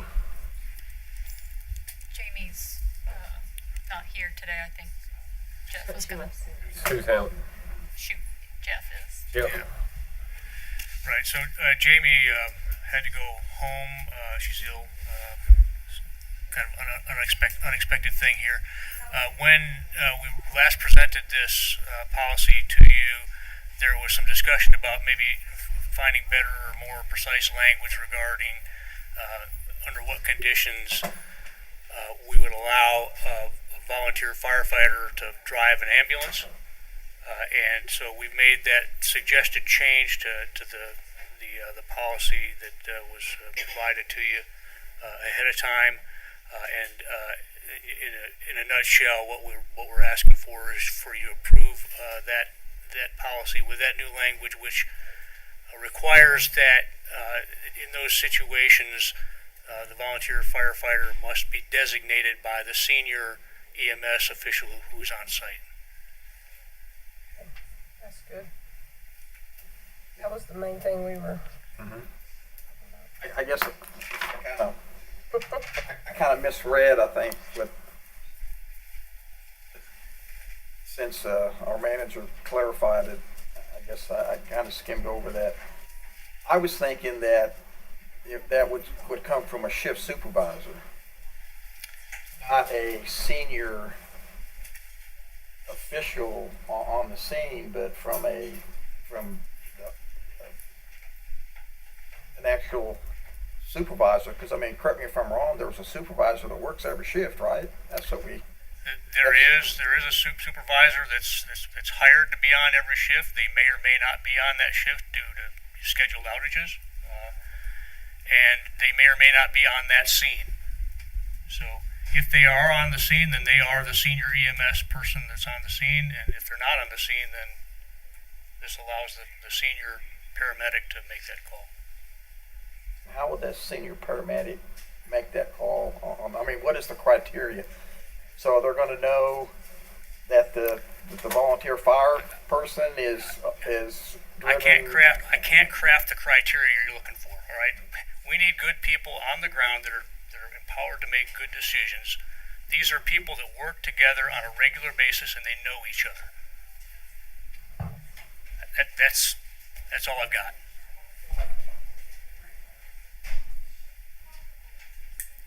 So, did anybody check with Dr. Nelson to see why. I mean, what is the? To me, the simplest thing would have been to put an EMT. You know, have a volunteer firefighter who's EMT certified to get in the back. But I know that Commissioner Barneycastle said that a lot of the EMT people are leery, I guess, of getting back there because of liability. Liability, and they actually can't tell us what to do back in the truck. The paramedics can't. That's just that's county employees. So we don't even get into that. But to make you feel better, that happened 3 times today. 3 different calls. There was a fire department driving an ambulance to the hospital emergency traffic. Today? Today, 3 different occasions. At one time. All this happened at one time this morning. Like he said, it's most of the senior paramedic, and most of these calls, the fire chiefs are on them, and they know who can and can't drive those trucks. And they will put nobody behind the wheel of that truck that they know has never drove it before. I can tell you that. They got that much knowledge of that emergency equipment. They're not going to do that. And like Jeff was saying, the senior medic, and most of these medics know these firemen on a daily basis, you know. And they know who drives and who can't drive. And they won't ask. They won't just ask off random, will you drive us in? They're looking to see who's there if they need a driver. But like, you know, if you got a trauma patient in the back, your shift supervisor may be in Walnut Cove and the trauma may be in Lawsonville. Well, that's a long way to haul, so that fireman's going to get in that seat and start on down the road with them. Now, he may intercept with them, you know, on the way down, the medic. But like today, we had a call, had all 3 medics in the back. Our community paramedic was with them. So see, it took 3 medics in the back. Because, see, and people need to understand this in Stokes County. It's not an ambulance here. That's a mobile intensive care unit. Those folks can do just about anything the ER can do to you. I mean, we're, like I said at one of our meetings prior, we're the only county that's carrying blood right now. So that speaks a lot for our medics here in this county, what they can do. We're having a hard time keeping paramedics, so we're hiring EMTs to run in the back.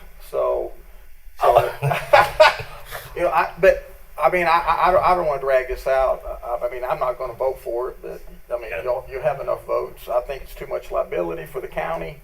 But I mean, I understand where you're coming from, but I don't.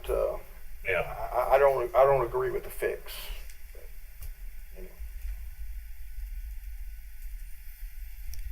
I have one question. I think you had. Did Dr. Nelson, does he know we're doing this? Does he know we're already doing it? Dr. Nelson? Yeah, he already knows we drive. We're doing He knows we driving people in. Does he support it or not? Do you know? He's never really made any comment about it because we've always done it for him. We've done it for years. Been doing it ever since I was in the fire department. I've been in it about 48 years now.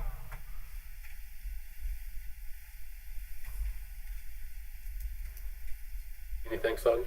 No, I think Jeff got some clarification on it for us, and I think, like I said, they've been doing it, and obviously it's a thing that's necessary if they did it 3 times today.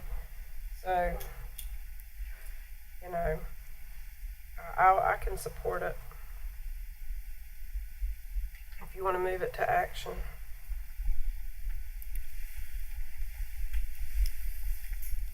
Let me ask one other question.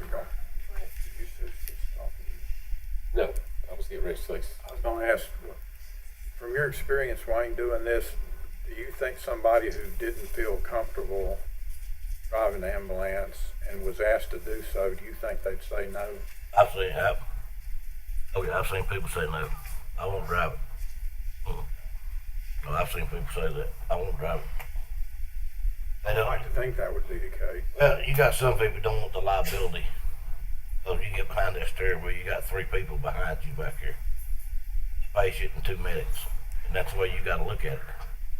A lot of people won't do it. Yeah, I mean, at the end of the day, what we're trying to do is balance risk, right? You have an on-scene situation where you're trying to protect the life of somebody, and you have paramedics that are on the scene that are trying to make decisions that maximize the likelihood of a positive outcome. And so there's the risk, right, on the one side. And then on the other side, you have the risk that you put somebody that's not as accustomed to driving an ambulance behind the wheel of an ambulance in order to allow that to happen. And that does create some risk. And in some cases, that's risk that could also impact the health of the patient, right? If you have an accident or something like that. And then you have the risk to the county, and that's the liability side. And we had the conversation earlier about the fact that we've checked with our insurance providers, and we're covered, and we know that the firefighters are covered as well under their policies. That doesn't remove all risk, because if you have a catastrophic accident, sometimes things are over the limits of your policy, right? And then you're still kind of left holding the bag. And so, I guess what I would suggest is, if we want to allow this to continue to happen, then I'd recommend you approve it with the language that's drafted now. If we're just not comfortable with accepting that other side of the risk, then let's just not allow it to happen anymore in the future, and break that precedent of allowing volunteer firefighters to drive our ambulances. But that's, I think that's the call you have to make. I see y'all's point, and I just, other places do it different. There's a lot of liability involved, and I think not only does it affect the patient in the back and the person on the back, like you said, Jeff, but it could also kill an innocent. Just like when the police, when we chase people, a lot of things got to go into play. Sometimes it's not worth the risk to keep going 100 mile an hour at 5 o'clock in the evening, blowing through traffic lights for a reckless driving call. But that's just me. I respect your opinion. What you're describing is sort of situational, and I feel like this has to be situational. It's not ideal for somebody that's, a volunteer firefighter to drive the ambulance, but at some point it's obviously necessary, and people on the scene have to make that split-second decision about, and I could be wrong about this, but I'm pretty sure that's what happened the night my brother's wreck, and they were all in the back working on him because they called it in that he wasn't going to make it, and somebody had to drive that ambulance. He was trauma code. Oh yeah. So I guess I'll be thankful that somebody was there to drive that ambulance with my brother in it, so the two could be back there working on him. So I guess you could say we got a little personal experience with that. So I would like to keep the language in to allow it, but at the same time, when all other options are exhausted, that's what you need to have to happen. It wouldn't be the first option, but when medically necessary, what are you going to do? Life and death. Well, what's the liability if it's not moving and that person dies?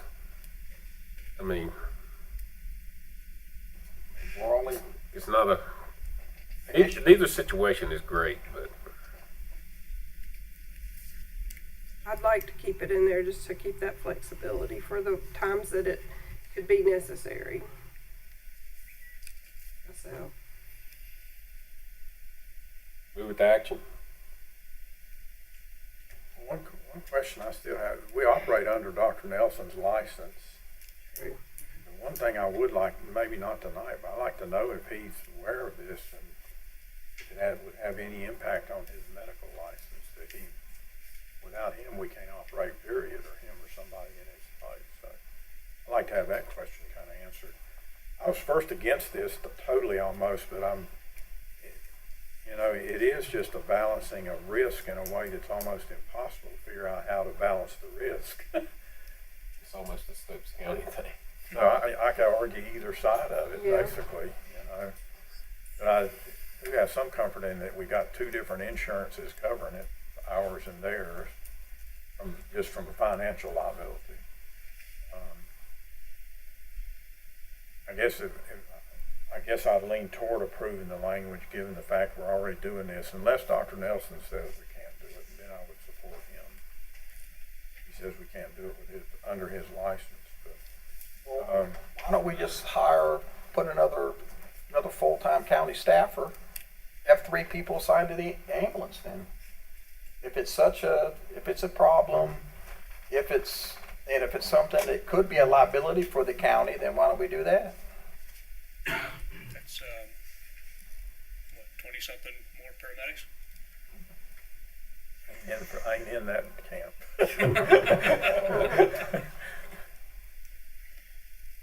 And then the other thing I'd say is if we approve it, there ought to be a training component that gets added maybe on both sides of the equation to reinforce this process or procedure of doing this. Up the training, and what I want somebody to do is say no if they're not comfortable doing it. If they're not comfortable doing it, not get pressured into doing it. You know, if it's somebody that everybody knows and they already know he or she's got the skill set to do it, I don't have a problem with that. So, that's all I know.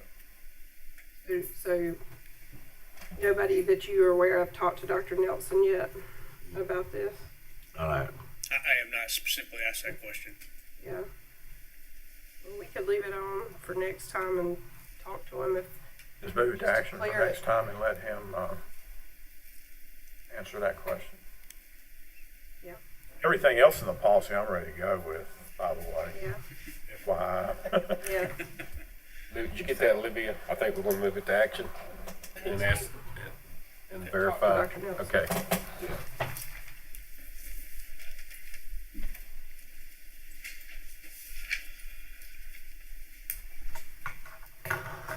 All right, moving on to the next topic.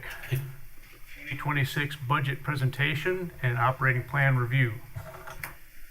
A lot of what I'm going to cover you've already seen in previous discussions about this plan as we've been developing it, but there are some new pieces of information in here that I think you'll find interesting, and this really serves as the budget presentation not only to the board but also to the public, so that they can be well informed if they want to come back to the public hearing that's scheduled a few weeks down the road, and I'll have that date when we wrap this discussion up. So here's what we're going to cover: general fund, school current fund. We also have the scope fund covered in this briefing as well, although I didn't add it to the agenda slide. The fire district funds, the 5-year financial forecasts for the major funds, and then our key upcoming dates. All right, so we have been undertaking something pretty big here over the past several weeks, and that is building something completely new for us, and that's a 5-year operating plan. It's a pretty significant document. We're not quite there yet, but that's what it's going to look like. That's the cover that we have designed for this document. And as I said, it's a 5-year plan. And what we intend this to accomplish is 4 things. We want it to be a policy document. We want it to be an operations guide for our staff and management, and also for the board. We want it to be our financial plan and the budget for the first year of the 5-year plan. And then finally, we want this to help us to communicate better with members of the public. It lays out our operational plans over a 5-year horizon and allocates resources to complete those plans, and it describes the processes used to develop and prioritize those plans. These are the various sections of this plan that we have under development. You see the status column there. In some cases, we indicate draft complete, and in other cases, it shows under development. Those sections for which we have indicated draft complete, they were included in the agenda packet. So you have the opportunity to review those draft documents all packaged up together in one nice place, as does the public, so they can see where we're going. And then the stuff that's still under development, we'll get that done here in the coming weeks, so that it's ready at the latest, so that when you adopt the budget and plan, we can provide it to the public, hopefully earlier than that. And as you can see, we've got about 2/3 of these sections, at least a good draft completed for 2/3 of these sections. All right, budget in brief, budget message. There's a description of county services. There's a guide to how to use this overall document. There's a description of how we as a team over the course of a year develop the priorities that go into a 5-year plan. And that's a work in progress, as you all know. There's a general fund summary. Then there's a summary of the various specialty funds and enterprise funds that we have. There's a capital project fund section. There's a 5-year financial forecast and a capital improvement plan. And then finally, at the end, the actual budget ordinance. All right, so some key facts about the 26 general fund budget. It calls for a $74.64 million budget. It's resourced by a property tax rate as drafted right now of 58 cents, which is a reduction of 9 cents from the current tax rate. It includes $6.7 million of appropriated fund balance compared to the $5.6 million that were appropriated in the 25 budget. And it expects ending fund balance to be 38.5% of budgeted expenditures at the end of the 26 year. It includes the completion of the new animal shelter. There was some discussion about that earlier tonight. Replacement of 1 ambulance. There's new transfer station scales, and there are 3 new FTEs. More information later on in the presentation about that. The proposed tax rate, this is not changed from information I've showed you previously, other than the recommended tax rate there in the middle. The revenue neutral rate, as calculated in accordance with the state standards, was 54.1 cents. If we adjust that for the impact of inflation over the 4-year horizon, you kind of get another bookend of 60.58 cents, and our proposed rate falls in between that at 58 cents. An item of note just for the public out there, at that proposed rate, this average property, and if you are an average property owner, and none of us really are, but if you were an average property owner, you'd pay $39 more per $100,000 in real property valuation. Some of that would be offset slightly because your vehicle and personal property taxes will be going down because that valuation did not change. We're applying a lower tax rate to it. This is a look at the revenue side. As I said before, $74.6 million in total revenues. It assumes a 2% increase in sales tax revenues over the 25 adopted budget. And it assumes that we're going to take in a little over $400,000 more in services, permits, and fees associated with that overall fees and charges schedule revamp that you all approved last month.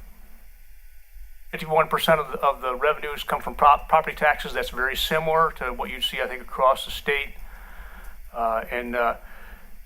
There's a big chunk there, intergovernmental revenues. So there's some restricted stuff in there, and there's some unrestricted stuff in there.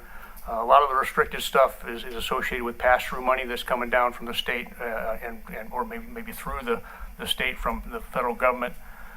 Sales tax is is a component of other taxes and licenses.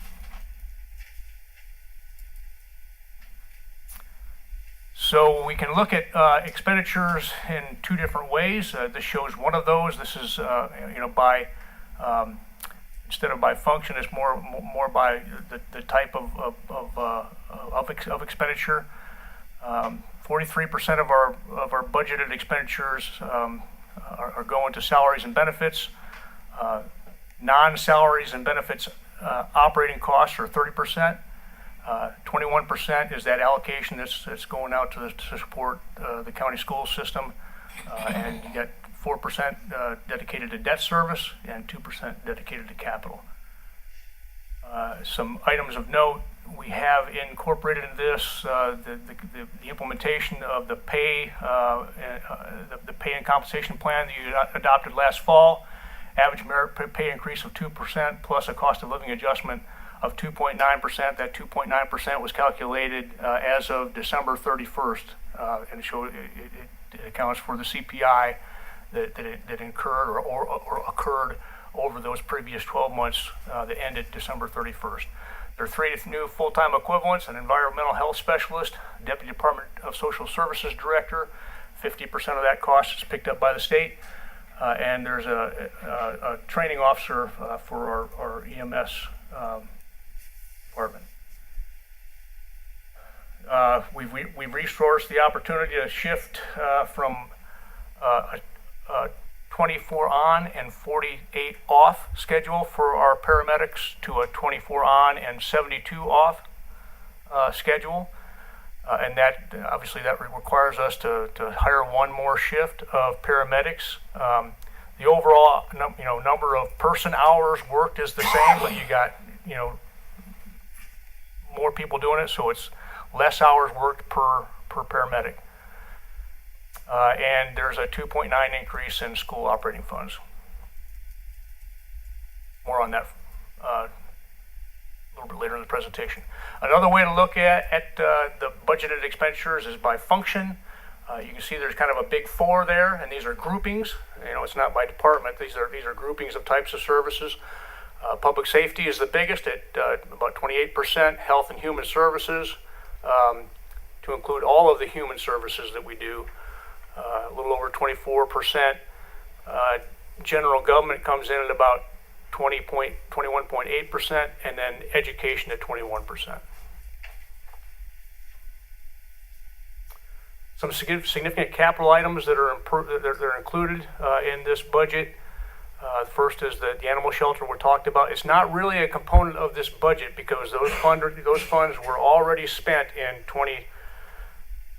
out of the general fund in 2025, and they've been moved to the capital projects fund. But I want to make sure that the public knows that we are still moving forward with that project, and we should be kicking off this summer. But we'll be paying those bills in 2026. As I mentioned before, we have an ambulance replacement in the plan. We have a new EMS supervisor, medical examiner, transport truck in the plan for 2026 as well. I mentioned before the solid waste transfer station scales. And this last item is kind of all new as well. We know we have some very aging facilities out there, and we've got a good facility study on the shelf, and we've got to figure out how to resource bringing all of our facilities kind of up to date and up to standard. And this is the first a component of the first step of that.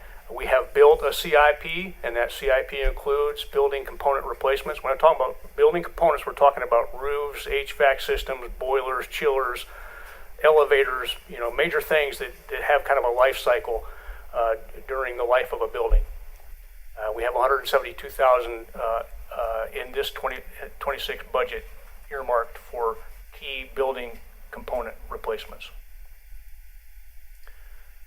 So this is the same slide I showed you a couple weeks ago regarding the school system request, and you can see that my management recommendation has not changed. It shows an increase of 2.9% over what was resourced last year in the 25 budget. There's quite a big gulf in between what I'm recommending here and what the school system asked for. And that was really kind of the purpose of the meeting that we had last week. So some notes on that meeting. As I mentioned before, it was a very productive meeting. I think we create a lot of. I think we created and earned a lot of mutual trust and respect in that meeting. So I think the time was well spent in that regard. So at the end of 2024, so last summer, we know from the school system's audit that they had $3.6 million in fund balance, and the budget they adopted last year required them to appropriate $1.7 million in fund balance to balance that budget. And so we had asked them in preparation for this meeting last week, what do you think you're going to end this fiscal year with? And the answer we got back from them was $2.2 million. They really said 2.2 to 2.4 million. And I can understand why there'd be some uncertainty there. But we kind of agreed to say, okay, it's 2.2 million. And we used that as a start point. And then we had a good, healthy discussion about what an appropriate fund balance would be for the school system. And we all kind of agreed that 1.5 was okay. From both sides, we kind of agreed that was appropriate. So one of the takeaways from the meeting was, okay, we're going to try to work together toward a budget adoption, a mutual budget adoption that results in them appropriating $700,000 in fund balance this year. So that takes you from the 2.2 to the 1.5 that we agreed on. And it's going to take some work going forward. That budget request that they provided to us initially was making some assumptions about what might happen in the state's budget that's under development right now as well. That budget has cleared the Senate and has gone over to the House for consideration, and it includes 2.3% pay raises for teachers, and if I recall correctly, like 1.2% in general for all the other non-teaching positions. And there's a lot more detail than that, but that's kind of a snapshot. And I contrast that with what was in the original request that they developed, and that was 5% for teachers, so 5% versus 2.3%. And 3% for the non-teaching positions, 3.3% versus the 1.2%-ish. And so they've gone back. I actually have this feedback back from them right now, and we're going back and forth on some of the details on that right now. But they've come back with an updated ask. It didn't change things as much as I had hoped they would, but maybe that some of that will be worked out going forward as well. I just want to say, if this is where you all agree to go, it's gonna result in a higher recommended budget for the contribution that we pass over to the school system, and it's also likely to increase the recommended tax rate, something higher than the 58 cents that I have presented here as my recommended budget. So there are some things that we've got to work on going forward. This is a major one, and there's one more I'm going to talk about later on. All right, the scope fund.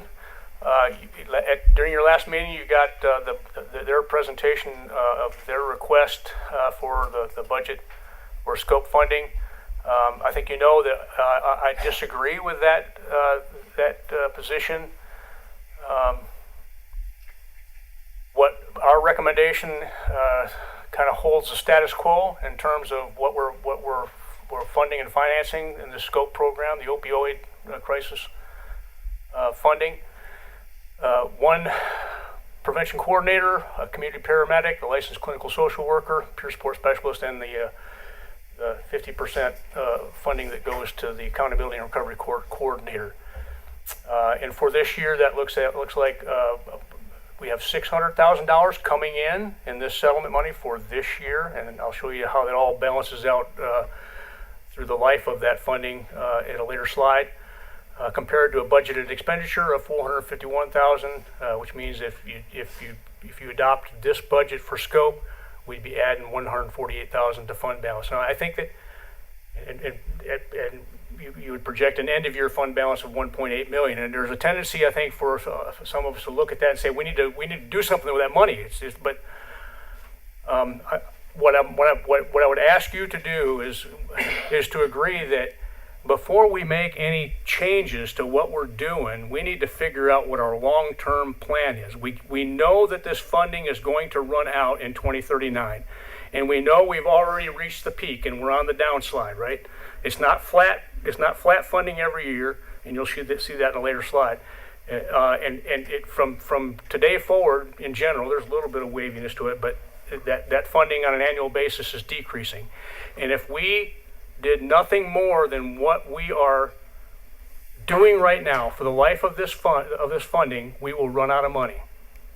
Right? So we need to know where we're going, what the end state is, I think, before we contemplate adding more on the backs of this funding. That's my recommendation. Fire district funding. This is another point that we're still working through some kinks on. 25 rate was 10 cents for everything but Rural Hall Fire District. They just didn't ask for 10 cents last year. Since then, they have come back and asked for 10 cents this year. Of course, I don't think they really caught on to the fact that we were doing a revaluation, and so we did get a request from the Fire Commission several weeks ago that we sat down and talked to the chairperson about, and the result of that conversation was an agreement, at least at that time, across that table, let's explore the option of let's go to 9 cents, and some of the increased funding associated with that. Remember, this is a revaluation year, so 9 is getting you more than 10. The increase in funding there is intended to go toward paid staff at each one of our rural fire department, our volunteer fire departments. Okay, so this doesn't pertain to King and Rural Hall and Walnut Cove, just for those of the Stokes County Service District. And the idea is every one of those rural fire departments gets an equal cut, because we don't want to, we don't want to play favorites, and we don't know enough about the performance of each station to decide how to allocate resources different anyway right now. All of us know that we have some major strides to make over the next year or two in terms of performance measurement and analysis, and I applaud you all for jumping on board with that journey moving forward. But we just don't know right now. So at that time we agreed to 9 cents and level funding, and we have a methodology that we agreed to provide that funding to make sure that it was in fact going to be used for paid staff and not for other things. And then because we set it at 9%, we said we should be treating all of our taxpayers the same, so all these other fire districts get 9 cents as well. And what happened last Friday was I got a letter from the Fire Commission saying they still don't disagree. They still don't agree with the tentative agreement that we made with the chairperson a couple of weeks ago, and I'm expecting that they're going to ask for the opportunity to come before you and make a case for doing things the way they wanted to do originally. It's generally the same amount of funding. They would prefer to allocate it in a non-uniform way. There may be some other differences associated with the request as well, but that's the major component. They wanted to hire full-time staff for some stations, part-time staff for others, and nothing for others. It was kind of it wasn't treating all fire departments the same. That was from the Fire Commission. That's from the Fire Commission. So this is the second thing that we're going to have to continue to work on going forward. All right, 5-year general fund forecasts. As I've mentioned before, we build these forecasts to make sure that we have a strong financial position, not only this year, but it's something that, we're on a firm foundation moving forward, and we're not going to run out of gas somewhere, 2 or 3 or 4 or 5 years down the road. And so when we're looking at, we're trying to build a plan that keeps our fund balance above your policy minimum over that 5-year horizon, which is 30%. We want to keep our debt service ratio below 10%. Our plan incorporates anticipated and planned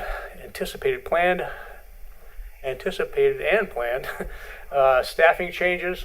It incorporates planned projects and operating cost changes resulting from those projects. It incorporates the capital improvement plan and any operating cost changes resulting from projects that might be included there as well.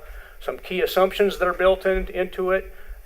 We know from looking at our past history that on average over the last 5 or 10 years, our real property tax base has increased by an average of 3.1% per year, and so that is built into the plan going forward. Plus, we also are aware of some very key large projects that are in the works. Some of it's already under development that's going to impact our property tax base going forward, and so those anticipated changes have been incorporated as well. We assume 2% cost of living increases for everything past the 26 year, so that we can continue to resource the policy that you adopted last fall, and also the 2% merit increase on average. And you all know how that works. We assume 2% annual inflation in our operating costs, not knowing what the future may hold. We have to plan for something. We know that we don't know how much it's going to grow, but we can say with relative certainty that things are going to be more expensive 2 and 3 and 4 and 5 years from now than they are now. And then to kind of true things up, at the end of each year, we plan for our budgeted revenues to come in slightly higher than budgeted, 101%, and we plan for our expenditures to come in under what is budgeted. And based on our historical performance and in recognition of some of the changes we made in our budgeting process this year, we think that 91% is a safe estimate going forward from here. So 91% of budgeted estimates are built into this plan. Significant projects. During the retreat in January, we had a good conversation about the impacts of salary compression across the workforce, and we've got a very targeted plan to target the people that are impacted the most, and try to straighten this out so that you don't have people that have been here for 10 years in one position, and compared to somebody that was just hired yesterday and they're making about the same thing. This person's got more experience and more qualifications and in general, right? So you want to create a little bit more space between them, and we're very fortunate that you as a board have agreed to put this in the plan, and that's the bill associated with that is about $400,000 a year going forward. I talked earlier about the change in staffing. I said it's the same amount of hours that are being paid, but you have more people, which increases benefits costs. So there isn't an expense associated with this, but we're wrestling with some pretty big challenges on the EMS front, keeping people in those positions and keeping 2 paramedics in the truck every day to make sure that we can maintain all that coverage. In 27, we have a planned update to the comprehensive plan. That's the 2035 plan. And in this budget and going forward, a couple of smaller things, the implementation of the use and personal property tax compliance program, and also the developing and implementing the annual resident survey. And that process is already underway. We have a draft instrument developed, and we expect to be rolling that out here in a month or two, getting it on the street for residents to give residents the opportunity to tell us what they think about our services and how we're doing. In 27, we have that $1 million that are earmarked for completion of broadband expansion, and this is the idea and desire here is to get it done faster than would be otherwise allowable or capable. We'd be capable of getting it done in the grant cycle process that the federal government's running. We have $1.5 million earmarked for we say third floor DSS of the DSS building, but it really may be that. It may be a new structure. It might be something else. But we have $1.5 million earmarked for that in 29, and we plan. In this plan assumes that we're going to issue debt for that. We may or may not do that going forward. There's plenty of time to figure that out going forward from here to 29. We'll see what our fund balance situation looks like as we get closer.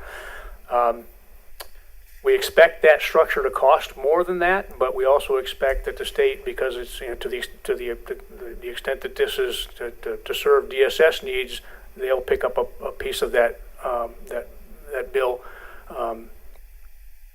up to 50%. We're adding a Mountain View Road green box site in 27. We've talked before about the need to renovate the plumbing system in the jail, and that's a pretty big project, and it's pretty expensive. We've broken it out over 3 years from 28 to 30, and then there's some money there for demo of the old Danbury School in '29. We know that that facility has exceeded its service life, and it's far too costly to maintain it or upgrade it or bring it up to current standards. So we have a plan to bring that down, and the folks that are there currently, we anticipate finding a way to find a new home for them associated with the 2509, that facility that's also going to house the DSS folks. And maybe they're there, or maybe they're in places that we currently have DSS staff that would otherwise move to that new DSS facility. Some questions to resolve, but the funds are there to make it happen. Remodel of the King Health facility in 2027, and a big thing out there in 2029. This isn't, it's not really general fund related. This is, but it's significant enough that I thought we ought to include it here, and that's the opportunity to build a new elementary school in 2029. And the whole idea there is to let's strategically build a new elementary school somewhere so that it allows us to consolidate. Because what's killing us right now on the school funding side is the inefficiencies associated with having, too many partially filled schools.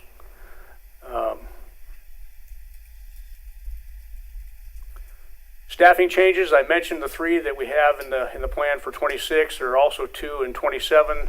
First is an animal wellness technician to help fill out the staffing for that newer and larger animal shelter. And then building inspector or planner in 27. We have a plan to study that opportunity further in 26 and come back with a firmer recommendation for next year's round. You can see a lot of the significant capital investments that are included in this plan. I've talked about some of this before, but front load solid waste truck in either 27 or 28. I think we have it in 27 right now, if I recall correctly. Basically, it's one. I mentioned the one ambulance this year. We're basically shooting for about one ambulance per year, and we just make that part of our operational turnover based on the expected life of those ambulances and the number that we have. Replacing ventilators and the Lucas CPR devices. There's a lot of EMS stuff here.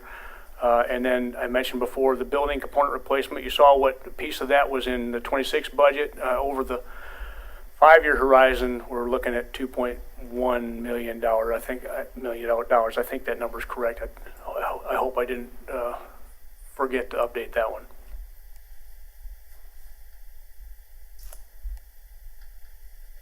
All right. So this is what the forecast looks like. Not a lot of changes from what you saw a couple weeks ago.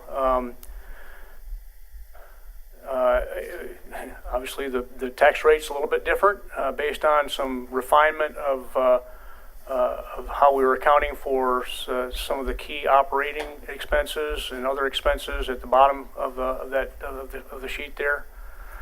And I guess I could call attention to, if we're balancing the budget, you look at that bottom line, and that's what it says we need to do with regard to appropriating fund balance each year in order to balance the budget in accordance with this plan, right? So, as I mentioned before, $6.8 million of appropriated fund balance in this year's recommended budget, but it doesn't turn out that way, right? So I mentioned before that there's a budget to actual variance that's planned into this, 101% of revenues, 91% of expenditures, and that takes a big chunk out of that. Not all of it.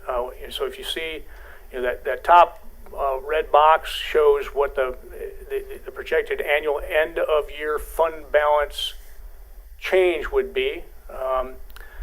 And so, when you take that budgeted appropriated fund balance and then you subtract out what the budget to actual variance is, it looks like, this general fund budget has us spending down a little fund balance. And you see that trend carries on over the 5-year plan. And it's most notable in the percentage of fund total budget line that's associated with our fund balance. This year, we expected to end the year at 41.3. At the end of the next year, it'd be 38.5, and it steadily kind of drops off all the way out to 2030. Still well above the 30% policy minimum, and we'll see how this plays out. We got 5 years to continue to tinker with requirements and resources, but the plan shows that it's viable. Right? We can stay above the policy minimum while holding that tax rate steady at 58 cents as is recommended right now. And then you can see debt service is well below that target of 10%. So we're good to go on that note. So this is what it looks like for the 4-cent fund. I call it the 4-cent fund. I think that resonates for everybody because that's what's on their tax bill.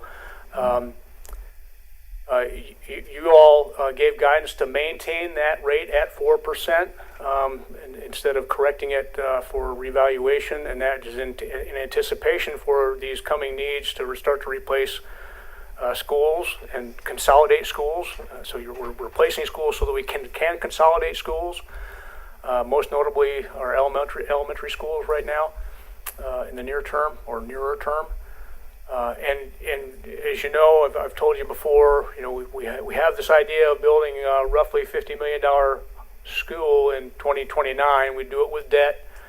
And when we look at the viability of that, the plan says maybe we can't quite get there, but there's a lot of time between now and then, and you can change some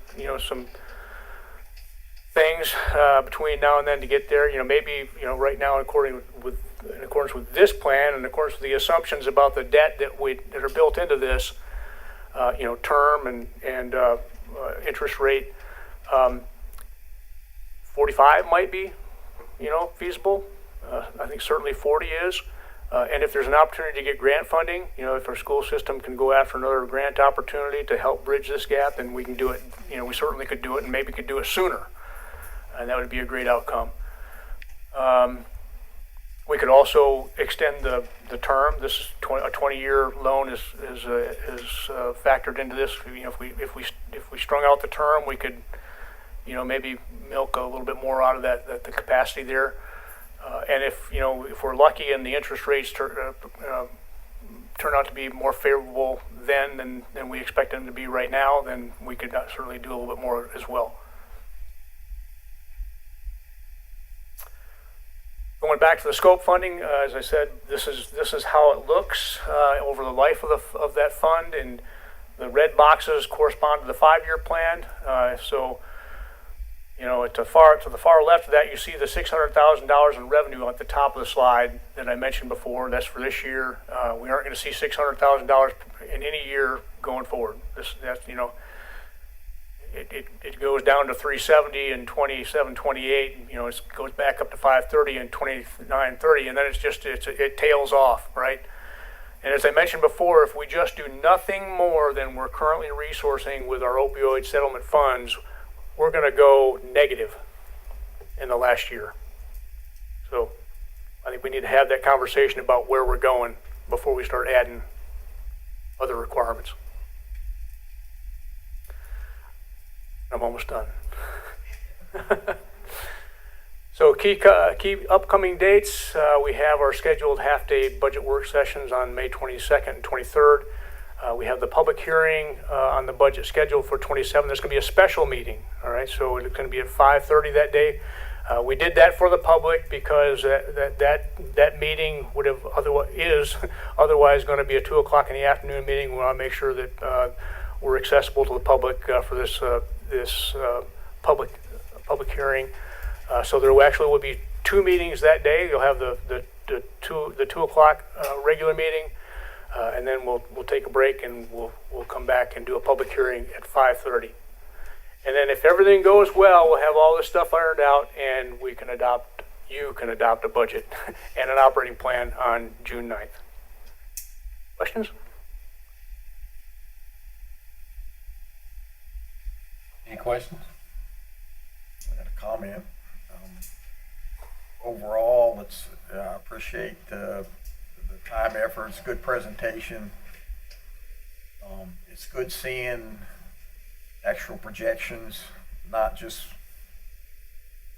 like what we're gonna get July 1, but actually feeling halfway comfortable, you know, the money coming in and where the money's going, and then, you know, the future accountability.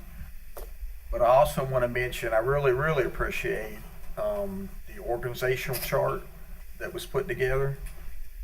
And I like how, you know, you split out, you know, the who's over what programs and everything between you and Amber. I think that will do a lot too with the citizens. You know, if they do have such a, you know, an interest in government, you know, they could see the complexities of county government, but also at the same time what we've tried to do to streamline and to show kind of how we make, you know, the recommended decisions to the Board of Commissioners. But it was just the overall presentation of the work that you all have done. And I know finance is, you know, deep in the weeds with that, and I know they're learning a lot. And I know some, you know, have been put out of their comfort zone. But I really, truly, I really appreciate, and I know the hard work that y'all are doing right now, you know, going and getting this budget created. So, thanks. Thank you. Rick. Thank you, Mr. Chairman. Yeah, I really like the way you've analyzed all this, Jeff, and displayed it in these various documents and so forth. And for the information of the public, they look at what we published in our agenda. There's a lot more than what you showed tonight. I mean, in great detail on everything. So I think that's really good, the way you did it and everything. I'd like to, would you kind of clarify now it's going to be available to the public after tonight, so they can analyze and whatever and decide what they want to say at the public hearing if they show up. Could you give a little bit of direction on what they should look at or how they should do that between now and the public hearing? And then that's the only. Yeah, I think I understand. I think you're asking two questions. Maybe one is how do they do it, and what I would suggest they look at while they're doing it. Exactly. So come see our clerk, Olivia Jessup, and you can look at it there. We'll also get the stuff up online so that they can view it through our website. I hope to have that done by tomorrow. And I think it kind of depends on what you want to find out. I wouldn't focus on the budget ordinance because that doesn't mean anything to a lot of people. It's just a bunch of numbers, and you don't have anything to compare it to or anything else. I think what I would suggest is going.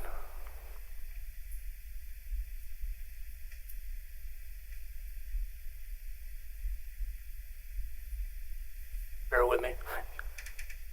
I know where you're headed. I think that I would start with the budget in brief and the budget message to see what big things that we considered and what's in the overall budget. I would suggest that they digest the determination of operational priorities. How we went about figuring out what to build into this plan. I think it's important for the public. And then I'd like to say they should be digging into the general fund summary, but we're not quite there. It's not loaded up, is it? 65% about. Yeah. There's still some more things. We'll keep adding this to it, but when we get that published, I think that's a very key section to look at. And the 5-year financial forecast, I think, is a big one, and the capital improvement plan. What's the date that'll all be completed? Do y'all have that figured out? The only reason I'm asking so people won't come prematurely and start looking at it. I would like to say that we will have it done before the public hearing. But I recognize that we're taking big steps all at once here. And there's a lot of heavy lifting going on in developing these products. and I know that that may or may not be realistic. If it's not realistic, then we absolutely want to have it done by the time the whole package, the whole document done, by the time you adopt the budget on June 9th. I think there's plenty of information there for people to get prepared for the public hearing. I mean, right with what you've got already, just based on what and I'm not begging off here, but I mean, we're required to publish a budget, right? And we're required to present a budget for you and for the public, and then they have the opportunity to comment on the budget. The budget is the budget ordinance. Yeah, and as I mentioned before, that's not really very valuable, right? So all it's really required. but we're doing a lot more than is required, but we're doing a lot less. We're a lot less far along than we'd like to be at this time. But we're a lot less far along than we'd like to be at this time because we're starting from scratch. You know, in future years, we'll be building on previous documents, and it'll be much easier for us. The budget ordinance is all you have to have approved by June 30th. That's right, yeah. That's all I have, Mr. Chair. Just echo what Rick was saying. It's a lot more detail and a lot more information than we're used to getting in a way that's, I think, easy to understand.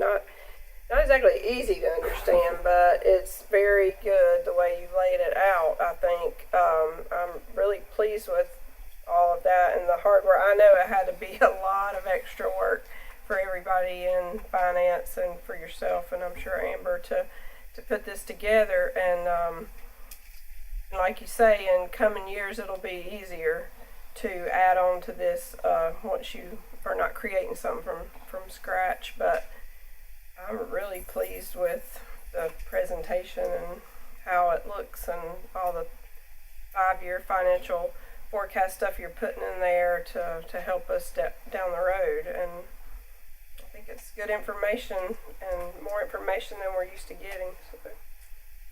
Thank you. The best for last. Now you got to. How you know I'm going to say it? No, Jeff, I think you're doing a great job. And I remember back earlier in the year when we had that meeting, the 5-year strategy plan, when I called Sunday and asked her about it. I said, what is this? You know, we've never done this before. And I said, this guy's got his work cut out for him. That's all I've got to say. But when we met over there those 2 days, I felt like there was a lot of good input from the department heads over there. Mm-hmm. And you heard it from everybody all the way around the room. Mm-hmm. And you know, like the way you had everybody talk about different stuff in there. And then it all comes back to this, which I think is very brilliant stuff. I mean, if you can't understand that, there's something seriously wrong, because this is about laid out, you're going to get it right here. So I think you've done a great job with it. I appreciate it. Thanks to the staff. I do have one question that I forgot. This might not be the appropriate time to ask this, but you talked about in there the resident survey, and I know we've contracted with the company, but so what's the timeline for that looking like? Yeah, and I mentioned before, I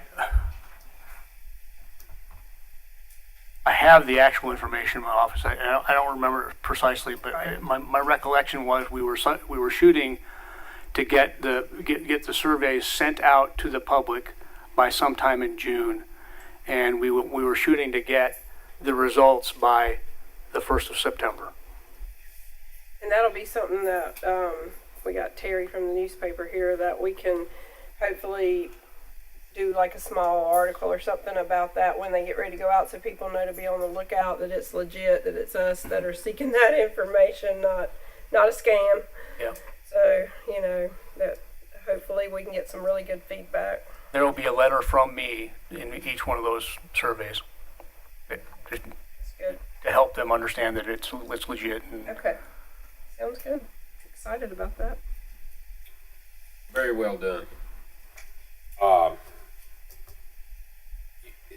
The other, I don't want to criticize the past, but it's moving in the right direction and forward, because we've never had nothing like this.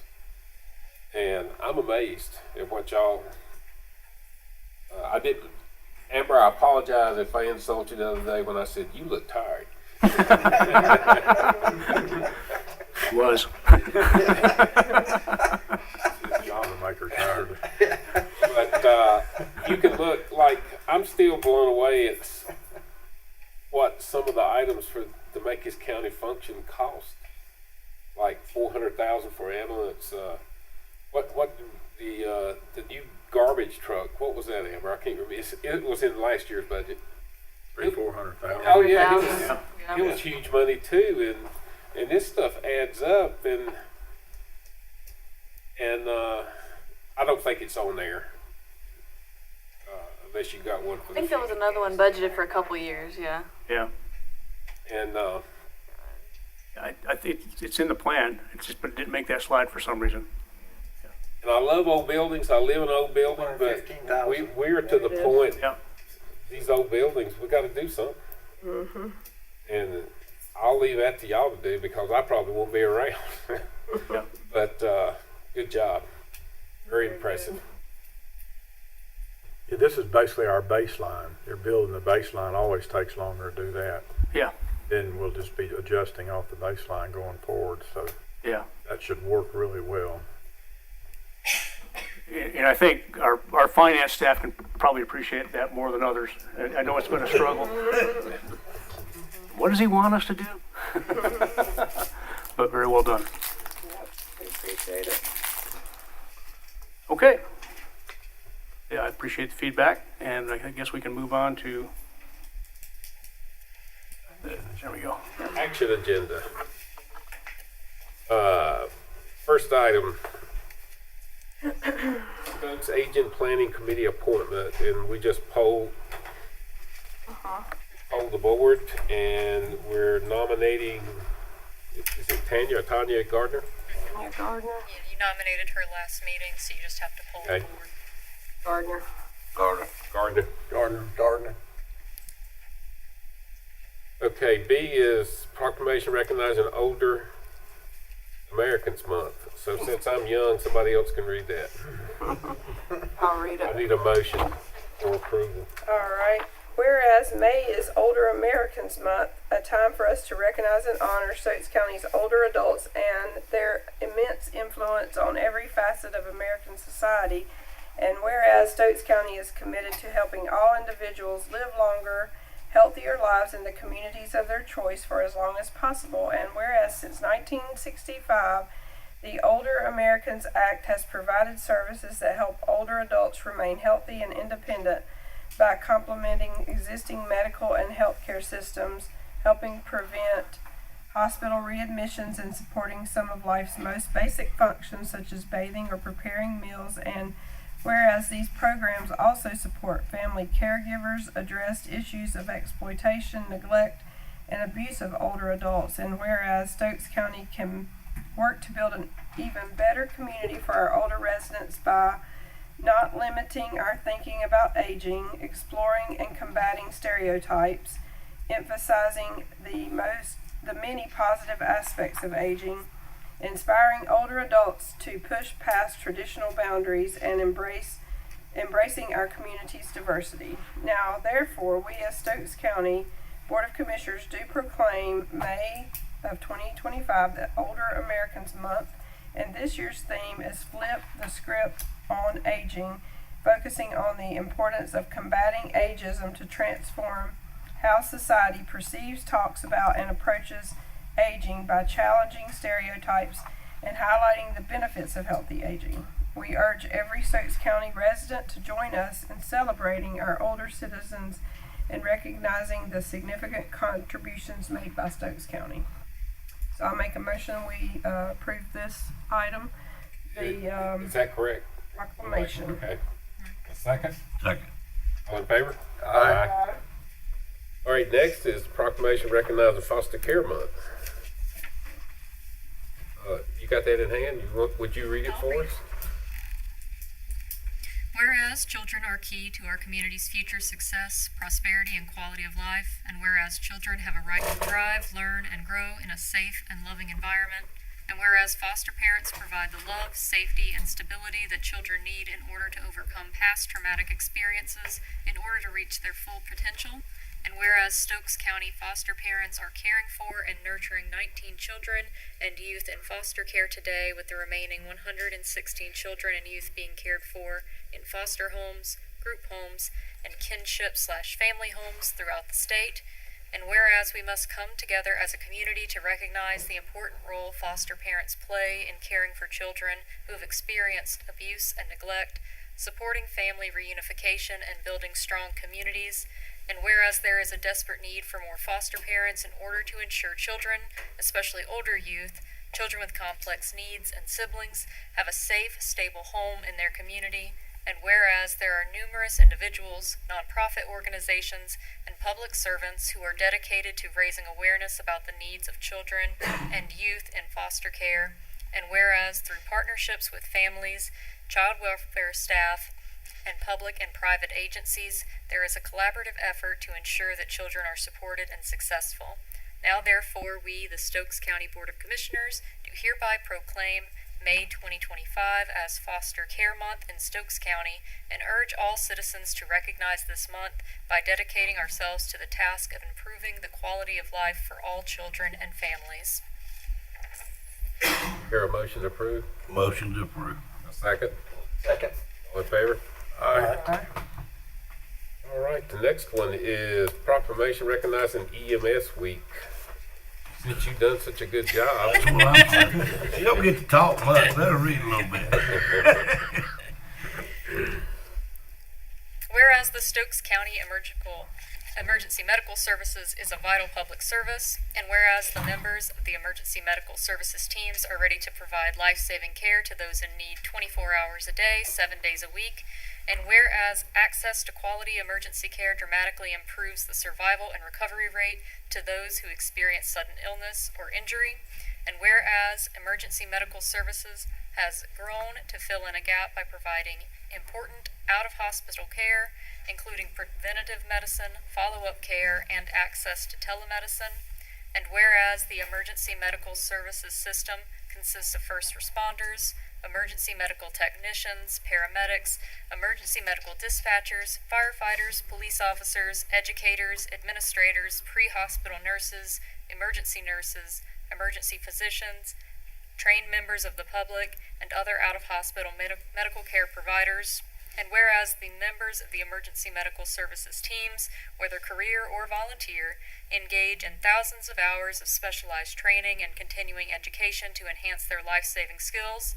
And whereas it is appropriate to recognize the value and the accomplishments of emergency medical services providers by designating Emergency Medical Services Week. Now therefore, the Stokes County Board of Commissioners, in recognition of this event, do hereby proclaim the week of May 18th through the 24th, 2025 as Emergency Medical Services Week with the theme We Care for Everyone. I encourage the community to observe this week with the appropriate programs, ceremonies, and activities. Motion to approve. So moved. Second. All in favor? Aye. You want Brad to read this last one? Yeah, read it. Favorite topic. My favorite topic. Thought it might be. Hey. Don't hold it against me.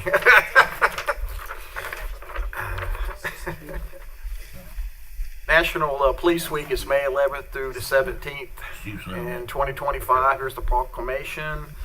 To recognize National Police Week 2025 and to honor the service and sacrifice of those law enforcement officers killed in the line of duty while protecting our communities and safeguarding our democracy. Whereas there are more than 800,000 law enforcement officers serving in communities across the United States, including the dedicated members of the Stokes County Sheriff's Office. Whereas since the first recorded death in 1786, there are currently more than 24,000 law enforcement officers in the United States who have made the ultimate sacrifice in being killed in the line of duty. Whereas the names of these dedicated public servants are engraved on the walls of the National Law Enforcement Officers Memorial in Washington, D.C., whereas 345 new names of fallen heroes are being added to the National Law Enforcement Officers Memorial this spring, whereas the service and sacrifice of all officers killed in the line of duty will be honored during the National Law Enforcement Officers Memorial Fund's 37th Candlelight Vigil on the evening of May 13, 2025. Whereas the Candlelight Vigil is part of the National Police Week, which will be observed this year, May 11th through 17th. Whereas May 15th is designated as Peace Officers Memorial Day in honor of all fallen officers and their families, and U.S. flags should be flown at half-staff. Therefore, be it resolved that the Stokes County Board of Commissioners will observe May 11th through 17th, 2025 as National Police Week, and publicly salutes the service of the members of the Stokes County Sheriff's Office and other law enforcement officers in communities across the nation. Motion to approve. Motion to approve. Second. All in favor? Aye. Okay. Will you take us into closed session? We didn't move anything from action, right? Okay. Good deal.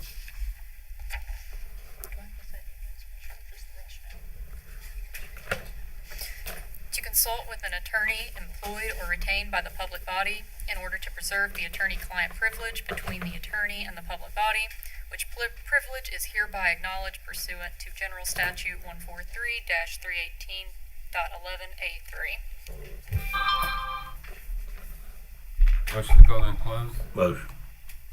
Second. All in favor? Aye. We're in closed unless y'all need. We're good. I'm good. You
Okay, do I hear a motion for adjournment? Motion. Any Pearl? No, you gotta leave it on. Make the motion to adjourn. We already got it. Second. Second. All in favor? Oh, let me tell you, while we're sitting